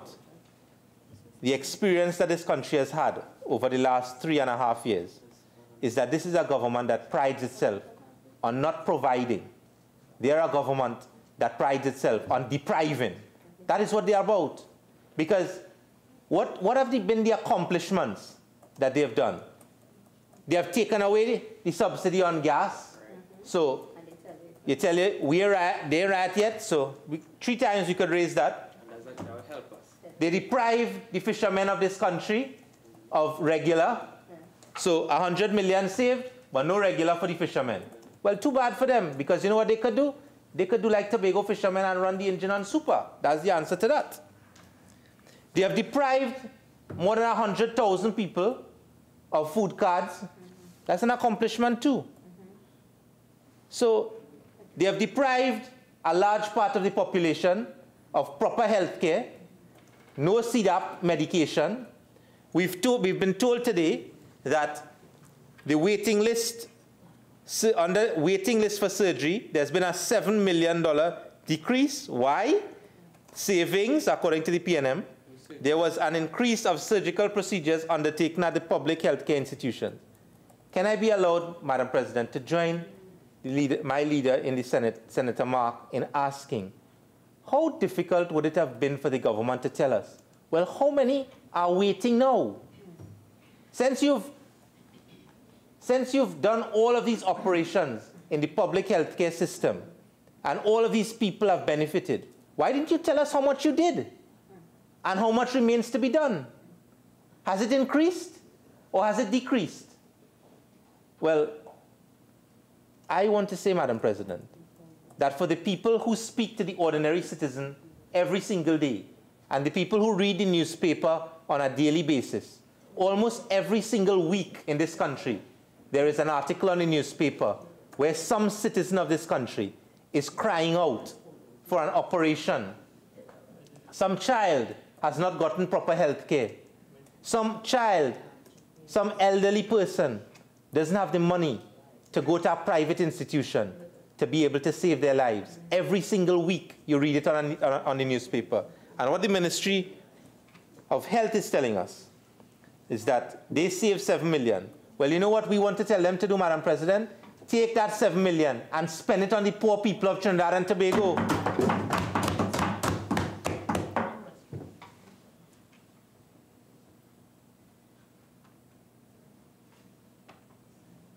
Madam President,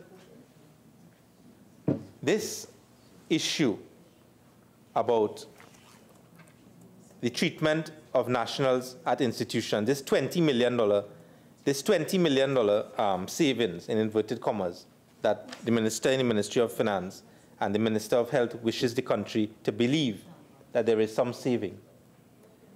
Let me say this, Madam President. There is no saving to any citizen of this country if one citizen of this country is deprived of proper health care because they cannot access it on a daily basis at the public health care institutions. When they walk into San Fernando, or they walk into Port of Spain, or they walk into Mount Hope, the idea is they're being put on a bench. Sometimes they're being put on a chair. Sometimes they're waiting for a serious operation to be done for 10 and 20 hours. There's no savings about that, Madam President. Senator Ramdeen, you have a few minutes left, and I would advise you to move on to some other points because you really are now seriously into tedious repetition because of everything that you're saying now has been said before by previous speakers. So please. Madam President, I will wrap up my contribution here because it is very clear from the last 3 years and 5 months of this administration that the poor people of this country, the middle class and the underprivileged will continue to suffer. This 517 million this 586 million that is going to be spent on the Ministry of Finance, 517 and 69. Madam President, I just want to remind this country about one thing.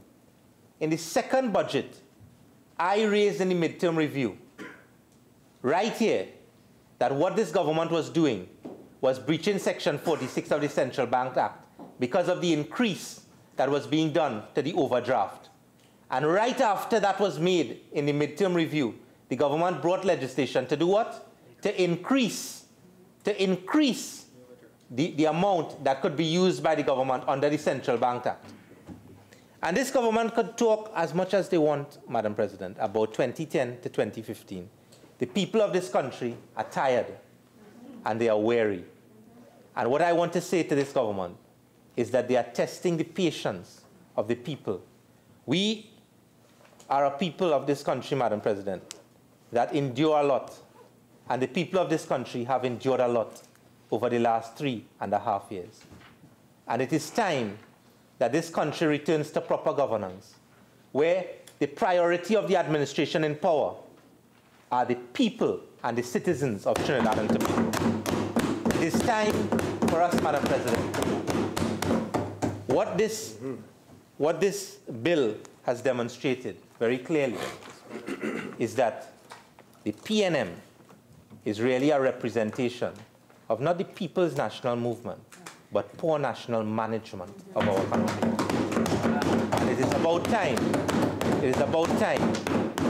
I will say it all the time, that the people of Trinidad and Tobago deserve better from an administration. I thank you, Madam President. Minister in the Ministry of Finance. Thank you, Madam President. Madam President, just to bring back the focus of this place, as well as the people listening in, this debate this afternoon is not about accounting for the stewardship of the government over the last year or even prior to that.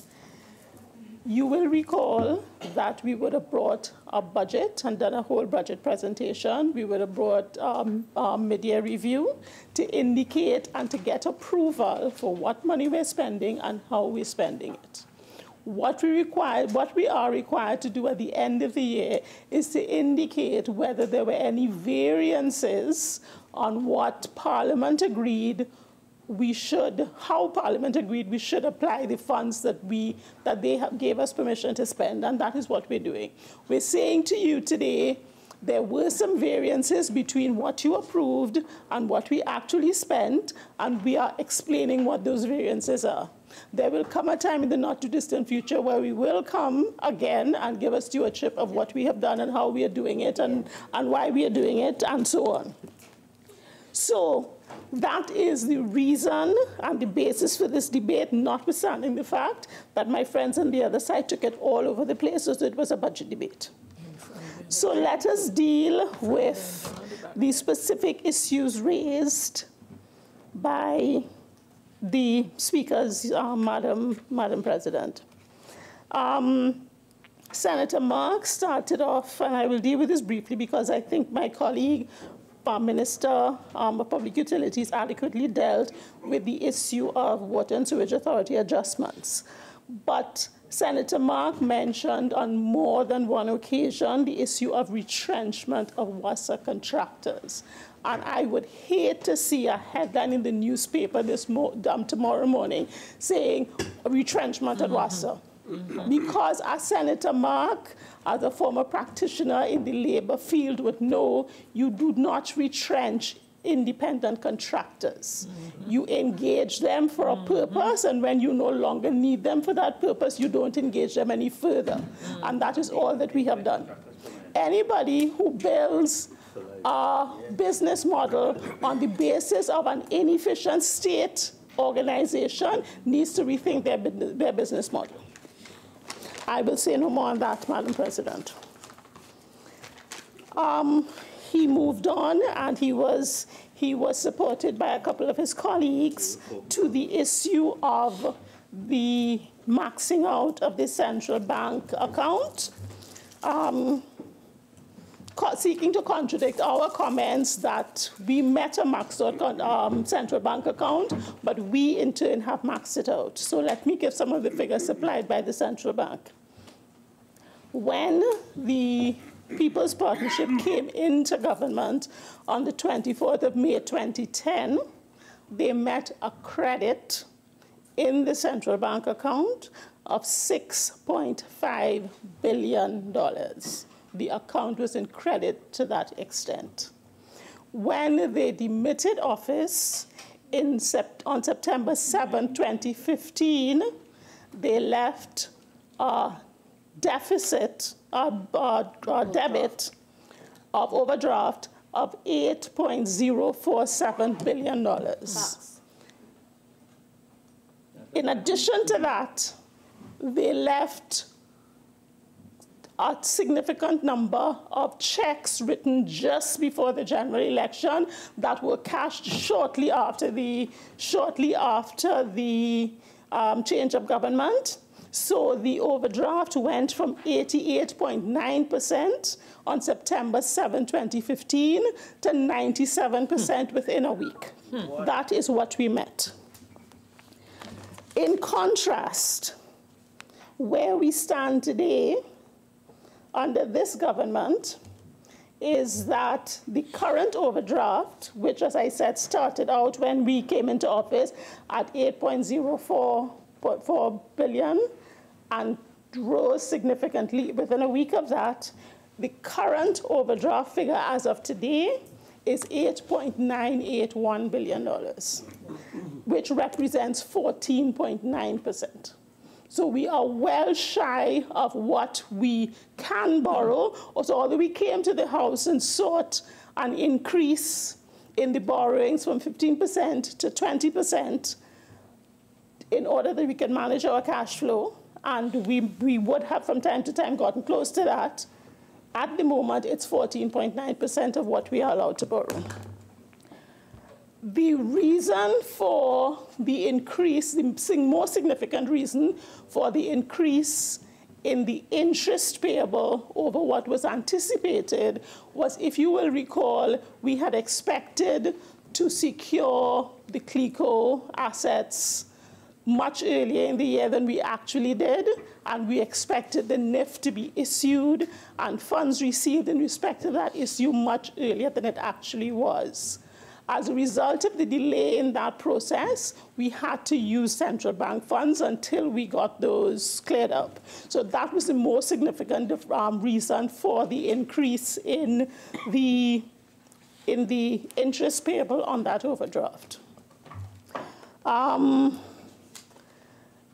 Much heavy weather was made of the fact that the Ministry of Finance was usurping funds from other ministries for its own purpose, to pay the interest. That is not at all the case. What happened was that for the reasons I have mentioned, the ministries did not utilize the funds allocated to them. It is not that the Ministry of Finance said, we need more funds so you can't spend this. The ministries that we mentioned, Ministry of National Security, Ministry of Public Utilities, Ministry of Works and Transport, and so on, did not, for the various reasons, use all the funds, and so they were available for application in the way it was applied to settle the increased interest liability at the central bank.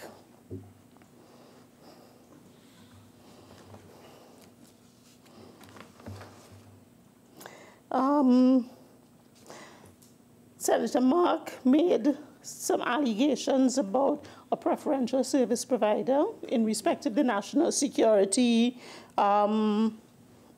CCTV. There is no such thing. This government goes through its normal procurement processes.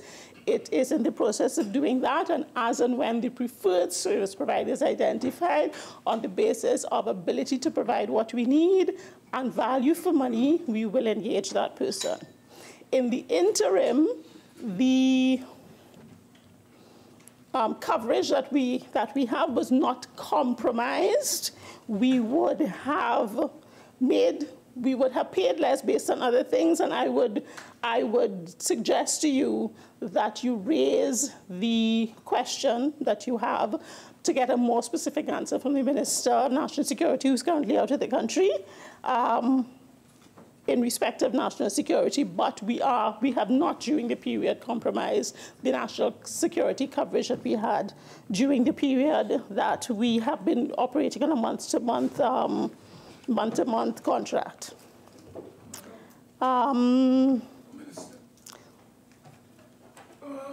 Large cost overruns. Minister, can I seek a clarification?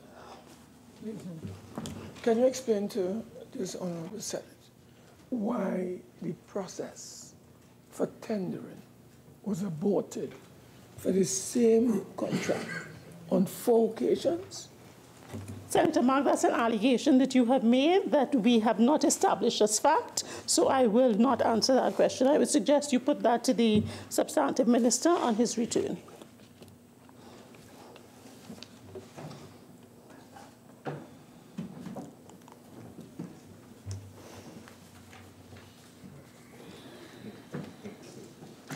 In terms, Senator Madam President, through you, Senator Dillon-Remy asked some very specific questions with respect to Ministry of Health.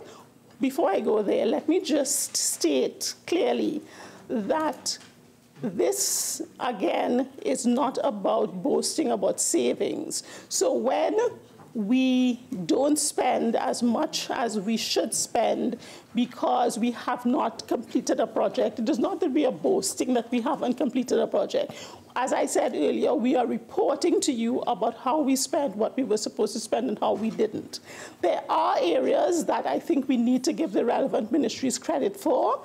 They were, for example, Ministry of Public Utilities, who transfer their operations from outsourcing to insourcing and save $62 billion that way. I think the ministry deserves credit for that.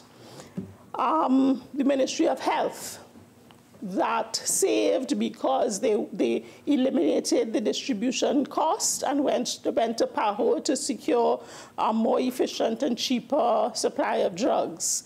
Their removal of duplicated drugs, not a reduction in the list of effective drugs that we need, but removal of duplications in the list of drugs. I think and dealing with procurement processes and abuse of overtime, all of these things the ministry should get credit for, in my view.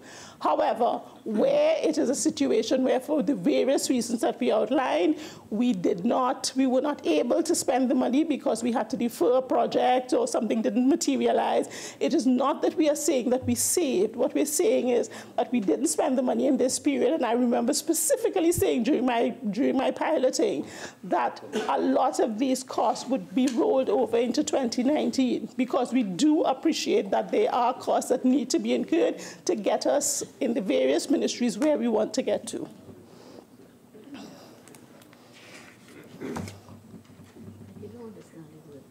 At all. So we are not celebrating failure to deliver. We are not celebrating differences. We are just recognizing that they happened. Senator Dillon-Remy, Madam President, raised a couple of issues in respect of the performance in the Ministry of Health. And again, the best person to tell the story of the performance in the Ministry of Health is the Minister of Health. He has been doing it in the lower house, and I'm sure an opportunity will be created for him to do it in this place. But the Ministry of Health is not seeking and has not sought to compromise, to save money by compromising the level and quantity and quality of service that's being provided. He has done a shift to more internal operations, but not at the expense of the people who are coming to the ministry for assistance. For example, just a couple of weeks ago, he came to the cabinet to say that while we continue to build out our capacity in respect of treatment for cancer patients, we have to continue outsourcing those services, and cabinet gave the approval. So his approach is, this is the plan, this is where we're going, this is how we're spending, this is how long it will take. But in the meantime, we have to continue with the private sector, either for the full level of services that we are currently getting from them, or in the cases I mentioned with the cardiac surgery and the heart surgeries, reducing the quantity that you're outsourcing. Again, Madam President, Senator Remy acknowledged and applauded our approach in respect of infant mortality.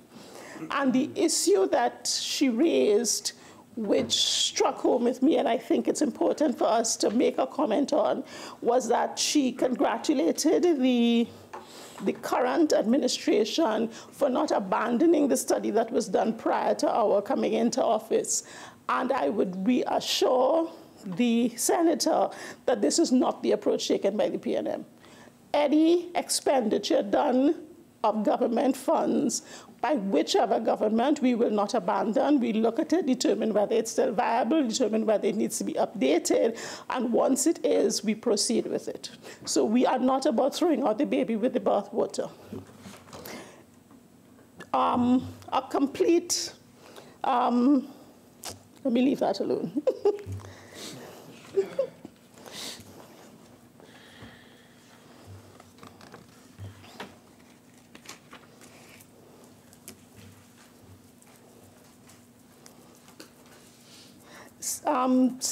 Madam President, we keep hearing the same comment about the NIF being on expense of the government because the government has indirectly or directly guaranteed the payment, and therefore it should be reflected in the size of the deficit.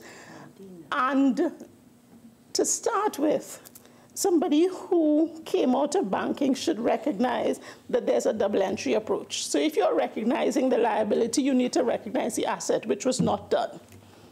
Secondly, we have been at pains to explain that the NIF is not regarded as government debt because the NIF is securitized to twice the value of what was borrowed.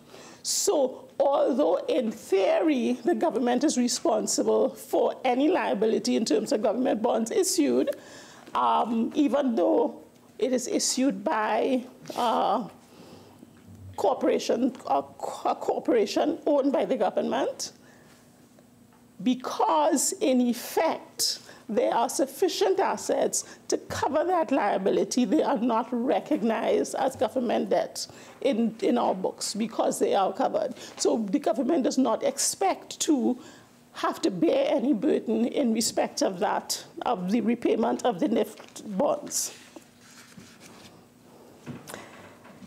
Senator Obika, again, Madam President, misrepresented the statement made by the Minister of Finance in respect of the interest payable to the central bank. Minister, could you just rephrase what you just said, please? Thank you, Madam President. Senator Obika indicated in interpreting the Minister of Finance comments about the interest payable to the central bank that the minister said that the more money we pay the central bank, the more money they will have to give us dividends at the end of the year, and therefore it will benefit Trinidad and Tobago.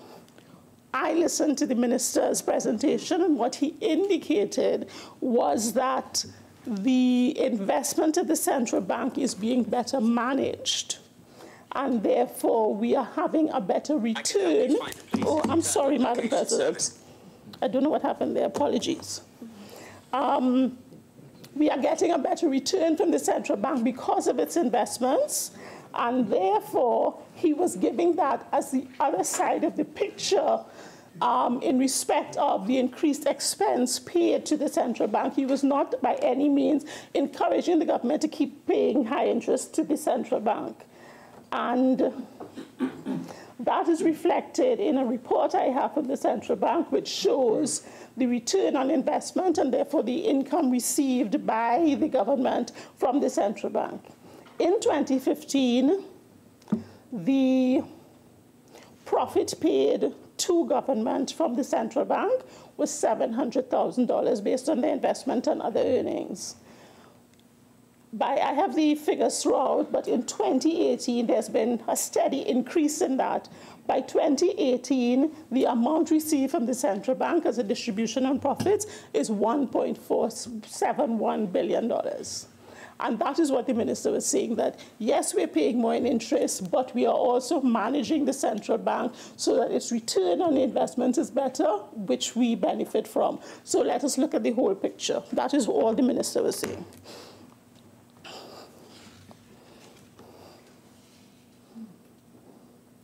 Again, we have a repeat of the information in respect of the energy revenue. And my colleague, Minister of Energy and Energy Industries, indicated that that was incorrect. But let me give you the figures that I have that came from the final report issued in respect of the years in question. The 2016 estimates have the actual revenue outturn for the 2 years prior, that is 2014, and the 2018 estimates will have the actual outturn for 2016. So that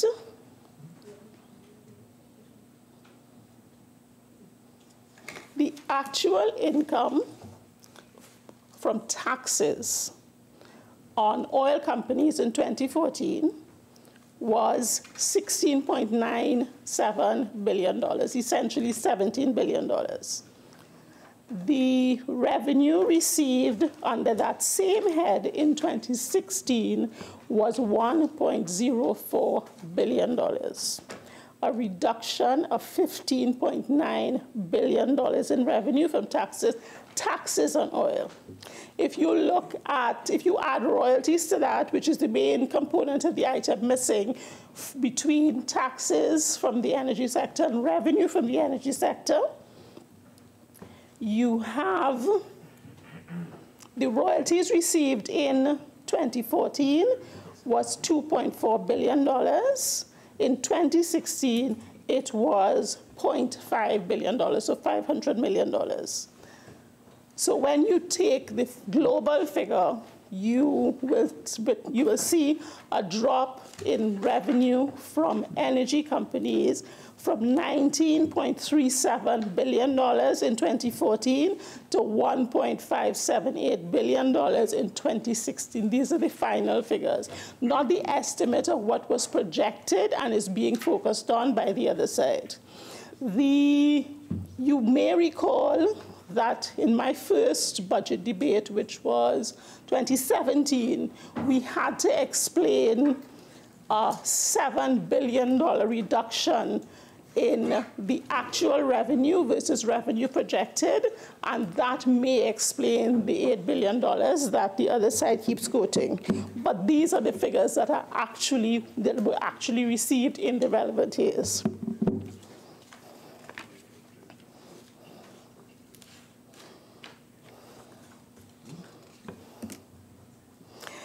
Senator Haynes, Madam President, lamented that they did so much in the health sector and we have done nothing.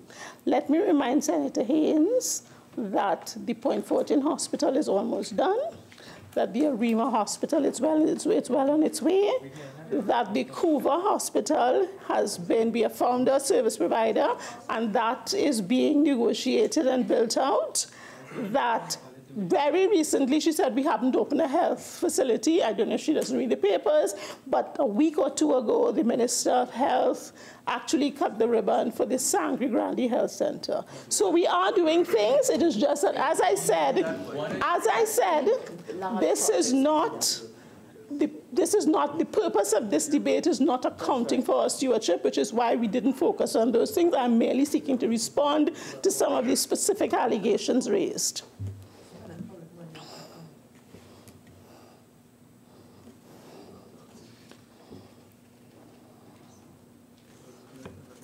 Madam President, those in my view, based on my notes, are the issues that I needed to respond to that were not responded to by my colleagues on this side.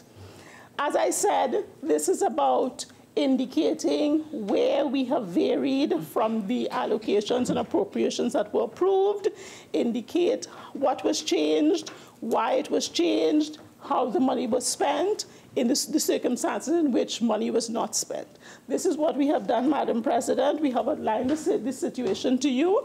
I think that it is noteworthy that this is not a variation, so there was no increase, and we need to acknowledge that this government continues to manage the affairs of the country. We are trying to get value for money, which is why sometimes it may take longer to issue a contract than we otherwise would like, because we're trying to ensure that we get the best deal for the people of Trinidad and Tobago. So, Madam President, this is where we are. We ask that you support, we ask for the support of the other side in respect of this matter, and I beg to move. Honourable Senators, the question is that a bill entitled An Act to Vary the Appropriation of the Sum, the issue of which was authorized by the Appropriation Financial Year 2018 Act 2017 and varied by the Finance, Supplementation and Variation of Appropriation Financial Year 2018 Act 2018 be now read a second time. Those in favour say aye. Aye. Those against say no. The ayes have it. A bill entitled, An Act to Vary the Appropriation of the Sum, the issue of which was authorized by the Appropriation Financial Year 2018 Act 2017 and varied by the Finance, Supplementation and Variation of Appropriation Financial Year 2018 Act 2018. Minister in the Ministry of Finance. Thank you, Madam President. Madam President, in accordance with Standing Order 57-2, I beg to move that the bill not be committed to a committee of the whole Senate. Honourable Senators, the question is that the bill entitled An Act to Vary the Appropriation of the Sum, the issue of which was authorized by the Appropriation Financial Year 2018 Act 2017 and varied by the Finance, Supplementation and Variation of Appropriation Financial Year 2018 Act 2018 not be committed to a committee of the whole Senate. Those in favour say aye. Aye. Those against say no. I think the ayes have it. Honourable Senators, the question therefore is that a bill entitled An Act to Vary the Appropriation of the Sum, the issue of which was authorized by the Appropriation Financial Year 2018 Act 2017 and varied by the Finance, Supplementation and Variation of Appropriation Financial Year 2018 Act 2018 be now read a third time and passed. Those in favor say aye. Aye. Those against say no. I think the ayes have it.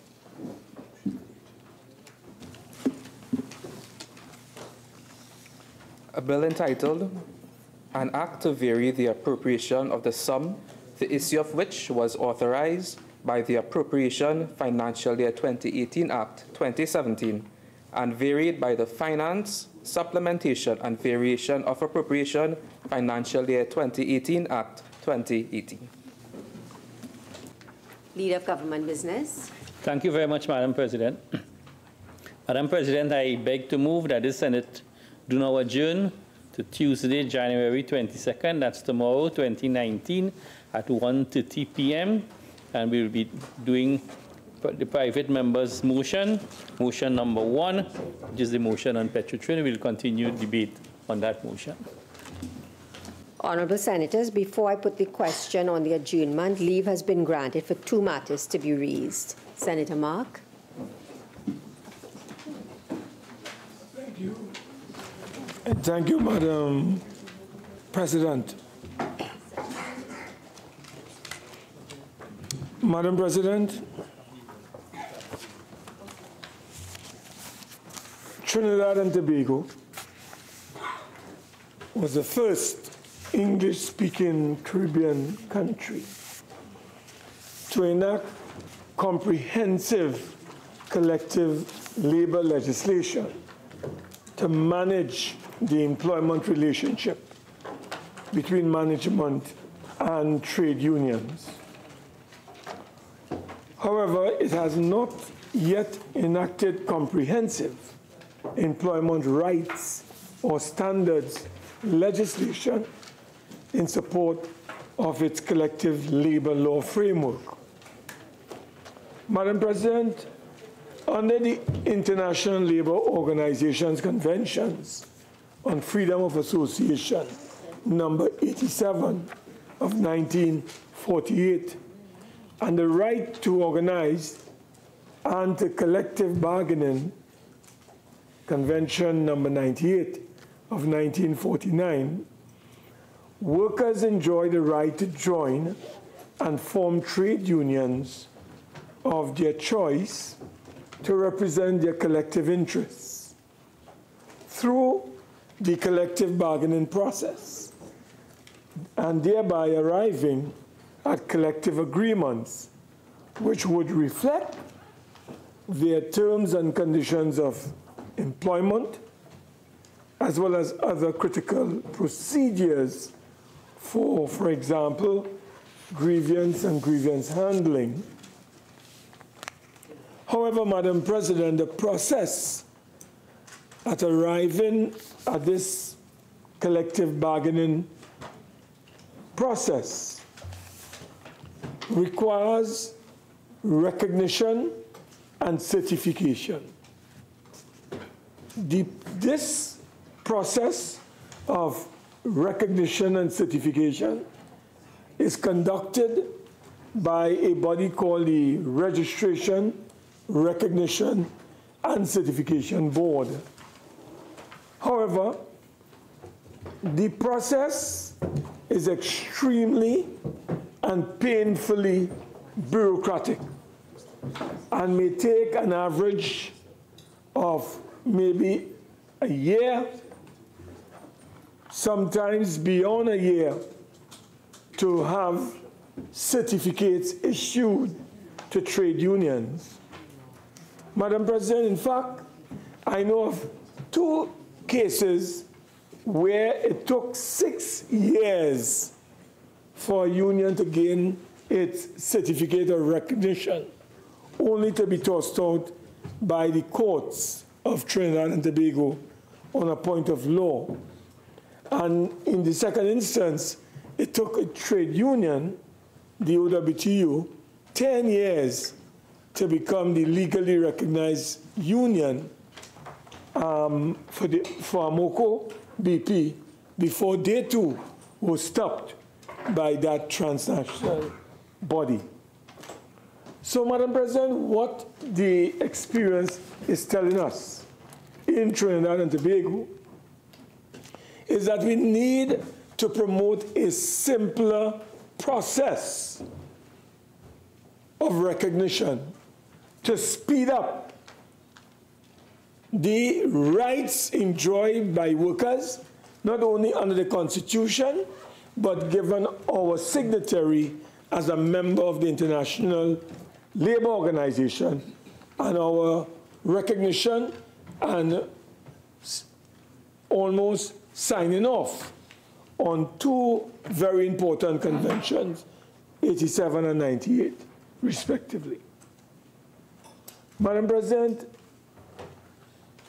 our process should not take 1 year, 6 months just to get certified.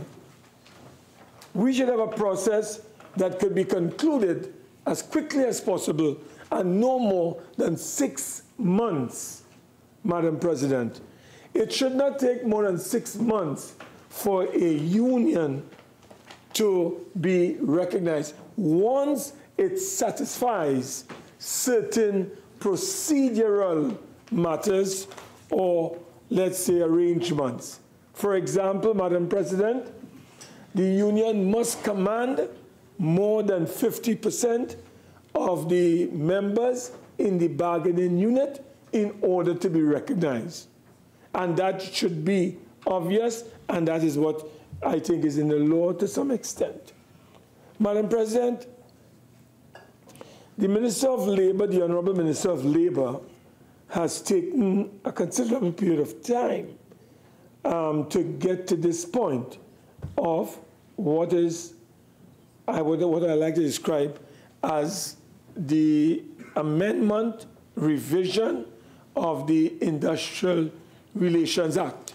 Because housed in the Industrial Relations Act is the RRCB, Madam President. Madam President, I'm sure the Honourable Minister would be aware that, and I myself am aware, that there is model legislation on the recognition of trade unions in the Caribbean. And the model legislation was developed by the International Labour Organization. This model legislation, which I have in my possession, is titled Model Harmonization Act regarding registration status and recognition of trade unions and employers' organization.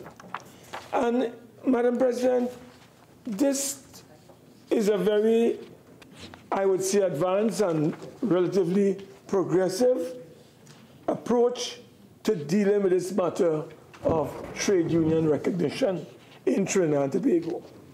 And I would ask the Honourable Minister whether she has seen, I believe she has seen this model ILO legislation on trade union recognition, and why this has not been adopted in order to speed up the process of recognition of trade unions.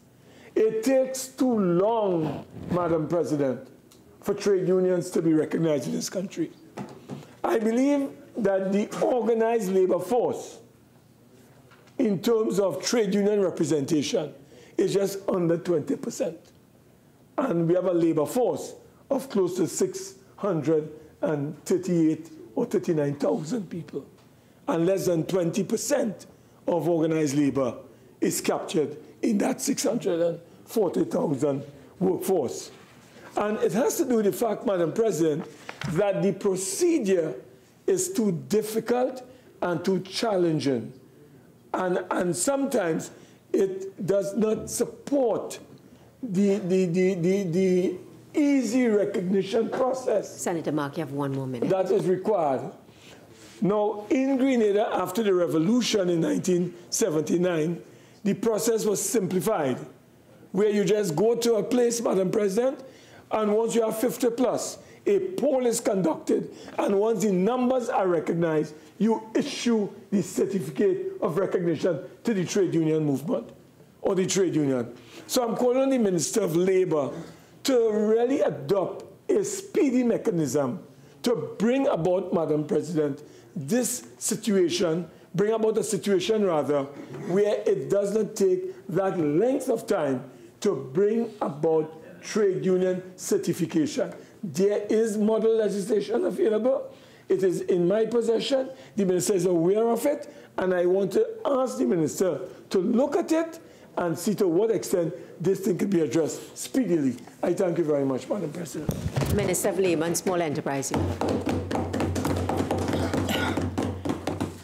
Madam President, I'm very grateful for the opportunity to settle the fears of my comrade and my fellow senator, Senator Wade Marker.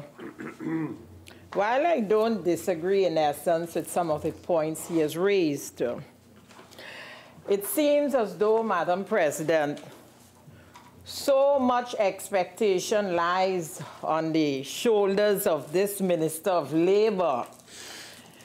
But my years' experience in the arena prepares me for that. And I would like to share the following information with this Honorable House and by extension, the citizenry of Trinidad and Tobago. Madam President, the government recognizes the Registration, Recognition and Certification Board as a vital actor within the local industrial relations ecosystem, given its statutory role in certifying trade unions as recognized bargaining agents, as it is only upon being certified by the RRCB, as Senator Mark has pointed out, does a trade union obtain the right to bargain exclusively on behalf of the employees at any particular workplace.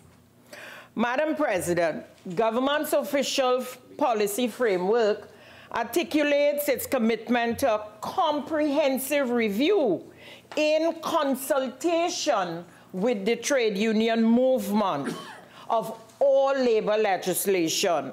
It is recognized that labor legislation has not been amended in this country for over 20, 30 years.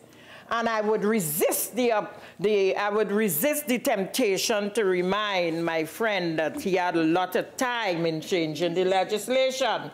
But I will not follow that temptation, Madam President. The amendment of the Industrial Relations Act, Chapter 8801, is identified as a key priority in fulfilling this commitment, particularly with respect to achieving an appropriate balance between all the parties involved in the employment relationship and upholding the principles of decent work. Madam President, recognized as the centerpiece of the management of the industrial relations system in Trinidad and Tobago, the Industrial Relations Act of 1972, as amended, is also considered as being limited in keeping with modern industrial relation practices and the principles of decent work as enshrined in the international labor standards.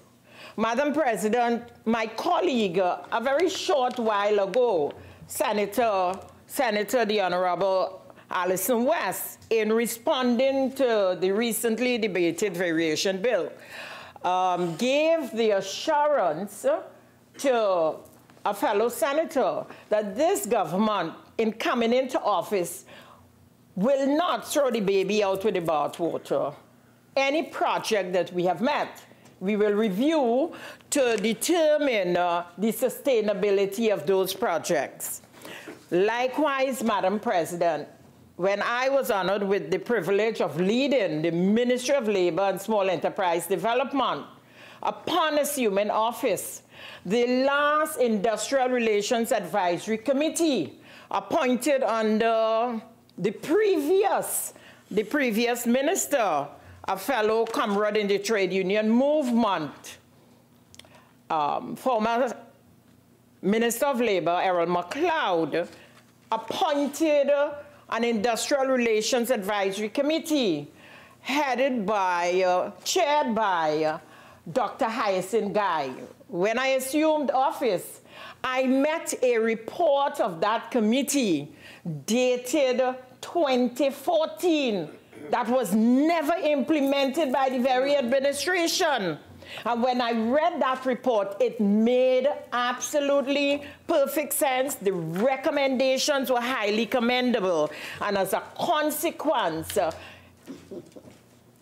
as Minister of Labor and Small Enterprise Development, I accepted those recommendations, reappointed the Industrial Relations Advisory Committee, chaired by Dr. Hyacinth Guy, and we proceeded to work forthwith with regards to the implementation of the recommendations made in the 2014 report. One of the recommendations, Madam President, has to do with shortening the period of time of recognition. In that context, Madam President, it became a priority of the Ministry of Labor and Small Enterprise Development. We held a consultation, more than one on the 22nd of February and another on the 23rd in Trinidad, and in Tobago on April the 8th on the amendment of the Industrial Relations Act. The focus of the consultations were the 25 recommendations made within the June, I'm sorry, Madam President, I just want to correct it, not 2014, but June 2013 report and the background papers. Madam President, in addition to the consultation, we offered stakeholders the opportunity to submit written comments and suggestions, and several of them obliged, and we welcome those recommendations. Madam President, of the 25 recommendations of IRAC, Industrial Relations Advisory Committee, considered during the consultative process, there was consensus among stakeholders on 19 of those issues, with consensus to the amendment of the Industrial Relations Act on 11 of the said issues, while 8 issues had consensus for no reform at this particular time. With further discussions and consultation needed on 7 issues, and 2 issues on which it was agreed would be more appropriately treated with via the enactment of legislation to protect workers who are not protected by the IRA or who are not allowed to be represented under the IRA. Madam President, stakeholders identified a number of areas for reform which were carefully considered along with the best interests of the national community by the ministry in preparation of a draft policy paper for the amendment of the Industrial Relations Act. Madam President, within that recommendation, there was a recommendation for the institutional strengthening of the RRCB, as this will increase the RRCB's effectiveness to the benefit of the system of industrial relations as practiced in this country. The draft industrial relations policy was submitted to Cabinet in January, Senator Wade Mark, in January 2016, and the Cabinet forwarded that policy statement to the National Tripartite Advisory Council for its consideration, and it is still before that council.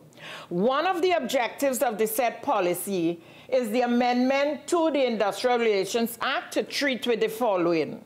1, the reorganization and transformation of the RRCB. 2, the reduction of the time frame for recognition. And 3, the use of the criteria of worker in good standing. With regards to the reorganization and transformation of the board, at present, the IRA does not provide for the position of deputy chairperson, and the addition of a deputy chairperson would enhance the current structure and organization of the board. With regards to the reduction in the time frame for recognition, Minister, you have 1 more minute. It is recommended that an application for certification shall be processed, and the result of certification, as the case may be, shall be issued not later than 6 months after the date of receipt of application by the board. Should more time be required, the board must call the parties and give an explanation for the delay and projected time for a decision in the open forum. So, Madam President, it is very clear that this government, through the Ministry of Labor, where I am very fortunate to be working with a very hard-working team of public officers, we are focusing on what is important. As such, proposals to the amendment of the Industrial Relations Act of 1972 as amended to ensure a more effective and simple alternative to the current registration and recognition process are being assiduously considered by this government. I thank you, Madam President. Senator Obika. Thank you very much, Madam President. And I rise to raise this matter, which is the need for the government to ensure better long-term urban planning, including housing development in the borough of Point Fortin. And I use one of the source documents I am using is the Caribbean Local Economic Development Program, Borough of Point Fortin, Trinidad and Tobago, Local Area Economic Profile, which has data which is within this decade. And there is some data that is 10 years old. I'm looking at the need to have planning that includes Point Fortin's specific focus. Because if one looks at the data, even though it's dated, so I must lay that apologies, 2009 data here, it shows that the level of educational attainment at that time was 20.5% for tertiary and post-secondary attainment, and 56.5% at secondary level and higher. And where you have a country which at 2015 would have marked 2/3, 66% plus in terms of tertiary level education attainment, I'm hoping that Point Fortin would have advanced. But let's assume it didn't advance up to the level of the national population. There are certain things the government must do to bring things up to speed. Now, what are the opportunities in Point Fortin? We have the significant disaster that happened with the closure of Petrotrin in terms of jobs being lost. Many of the persons who would have lost their jobs would have been on temporary employment and so on, and therefore you have some issues regarding income and the fallout, the negative impact it can have. Even for those who received severance packages, Madam President, it would be very alarming to you, I'm sure, to know that there was no exit interview. For the simple reason, the persons to conduct the exit interview were themselves exiting from Petrotrin. So you have a situation where persons need, in addition to emotional counseling, they need financial advisory and guidance and some level of hand-holding so that they can make good decisions that can redound to the benefit of their generations to come. Now, one thing I want to advise the government in terms of a low-hanging fruit that they can look at is the creation of a growth pole regarding manufacturing. We have a situation where the E-Tech Park, which this government took charge of a few months into their term, remains vacant. Whilst it may be tenanted, there is no construction on the site. So for where the purpose of E-Tech Park is concerned, it's vacant.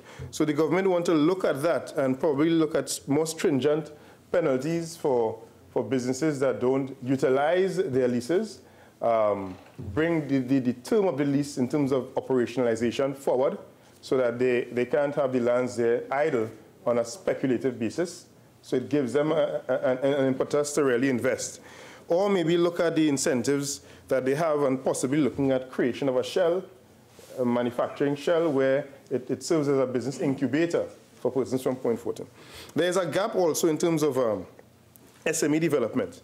And I want to commend and congratulate the people at Atlantic LNG for their creation of a program called LEND. It's similar to what obtains in Mayaro, the MyPed program. I believe their loan portfolio is about $45 to $50 million, and they give small and medium enterprise loans up to $100,000 in Point Fortin. Borrow for businesses in Point Fortin. So the persons don't have to be from Point Fortin, Madam President, but once they're engaging with persons from Point Fortin in the enterprise, they can access that funding. So what the government may want to do is look at the role of NEDCO in a more serious way in terms of aligning it with the objectives of development of the borough.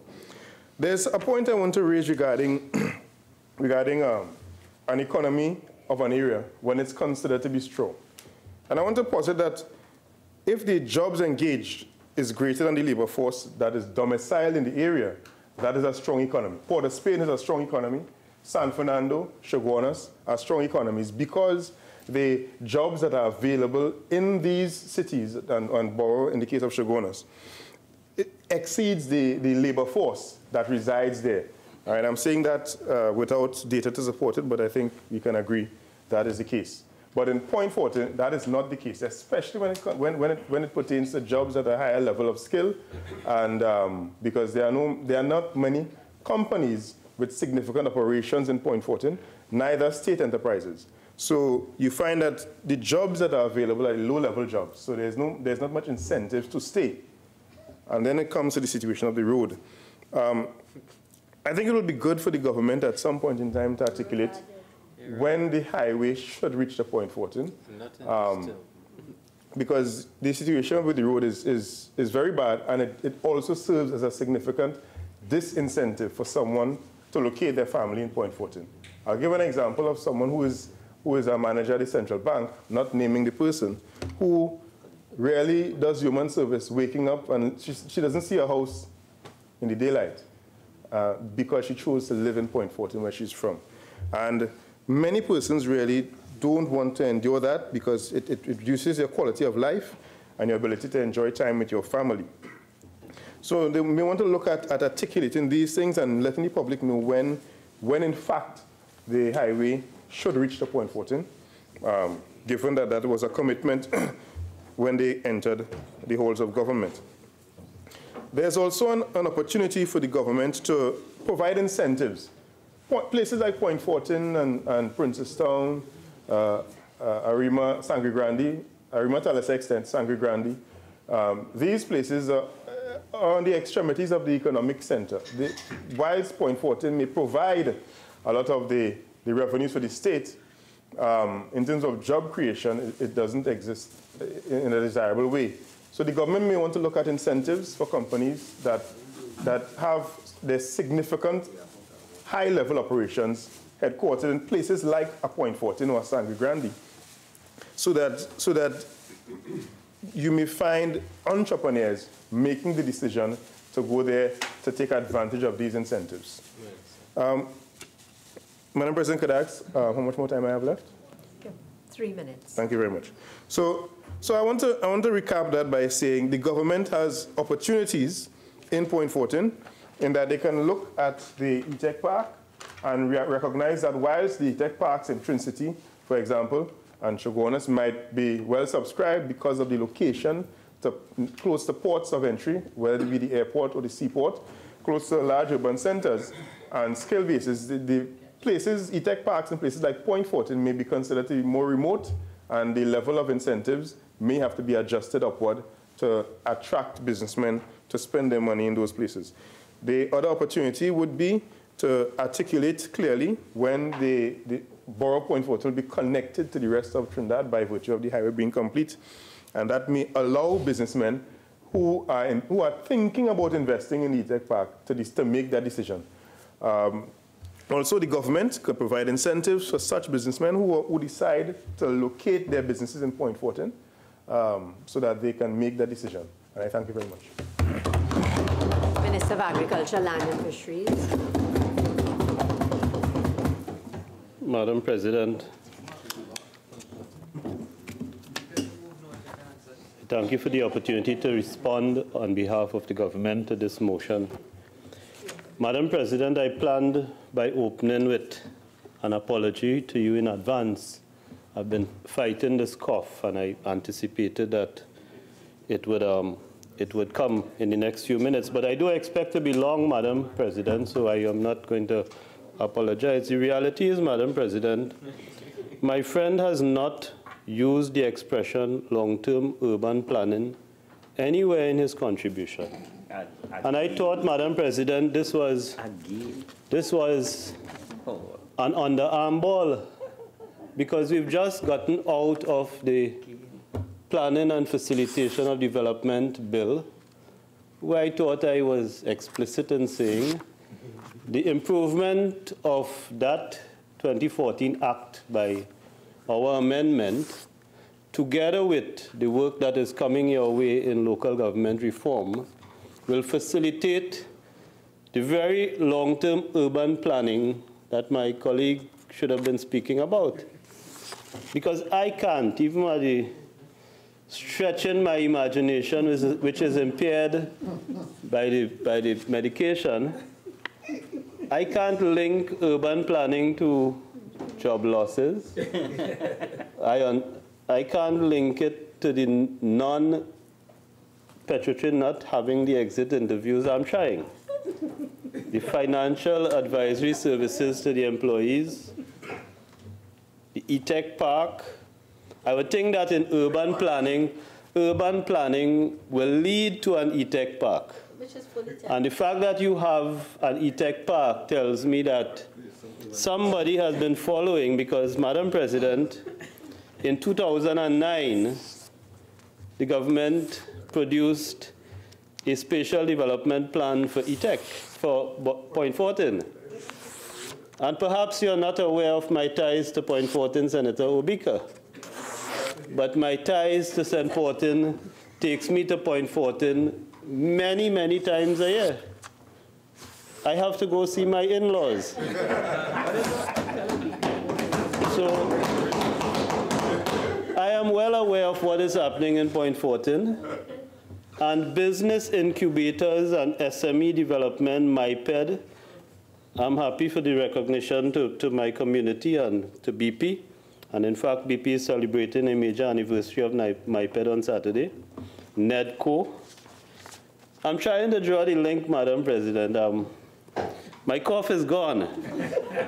And I want to say that the most I could do tonight, Madam President, in the circumstances, is to recognize that my colleagues' intended subject matter is something that has engaged us on this side. We've committed to use the combination of the amendment to the Planning and Facilitation of Development legislation and local government to try to improve, because as we discussed, my colleague and I were discussing before we came in here, the issue is not lack of plans and lack of legislation, but it is a failure to consistently implement development along the lines of a long-term plan. I thank you for bringing the motion. I'm sorry that you did not defend it, but I think you've saved me having to cough tonight because I don't have 10 minutes to use. Thank you. Honourable Senators, the question is that this Senate do now adjourn to Tuesday, January the 22nd, 2019 at 1:30 p.m. Those in favour say aye. Aye. Those against say no. I think the ayes have it. The Senate now stands adjourned to Tuesday, January the 22nd, 2019 at 1:30 p.m.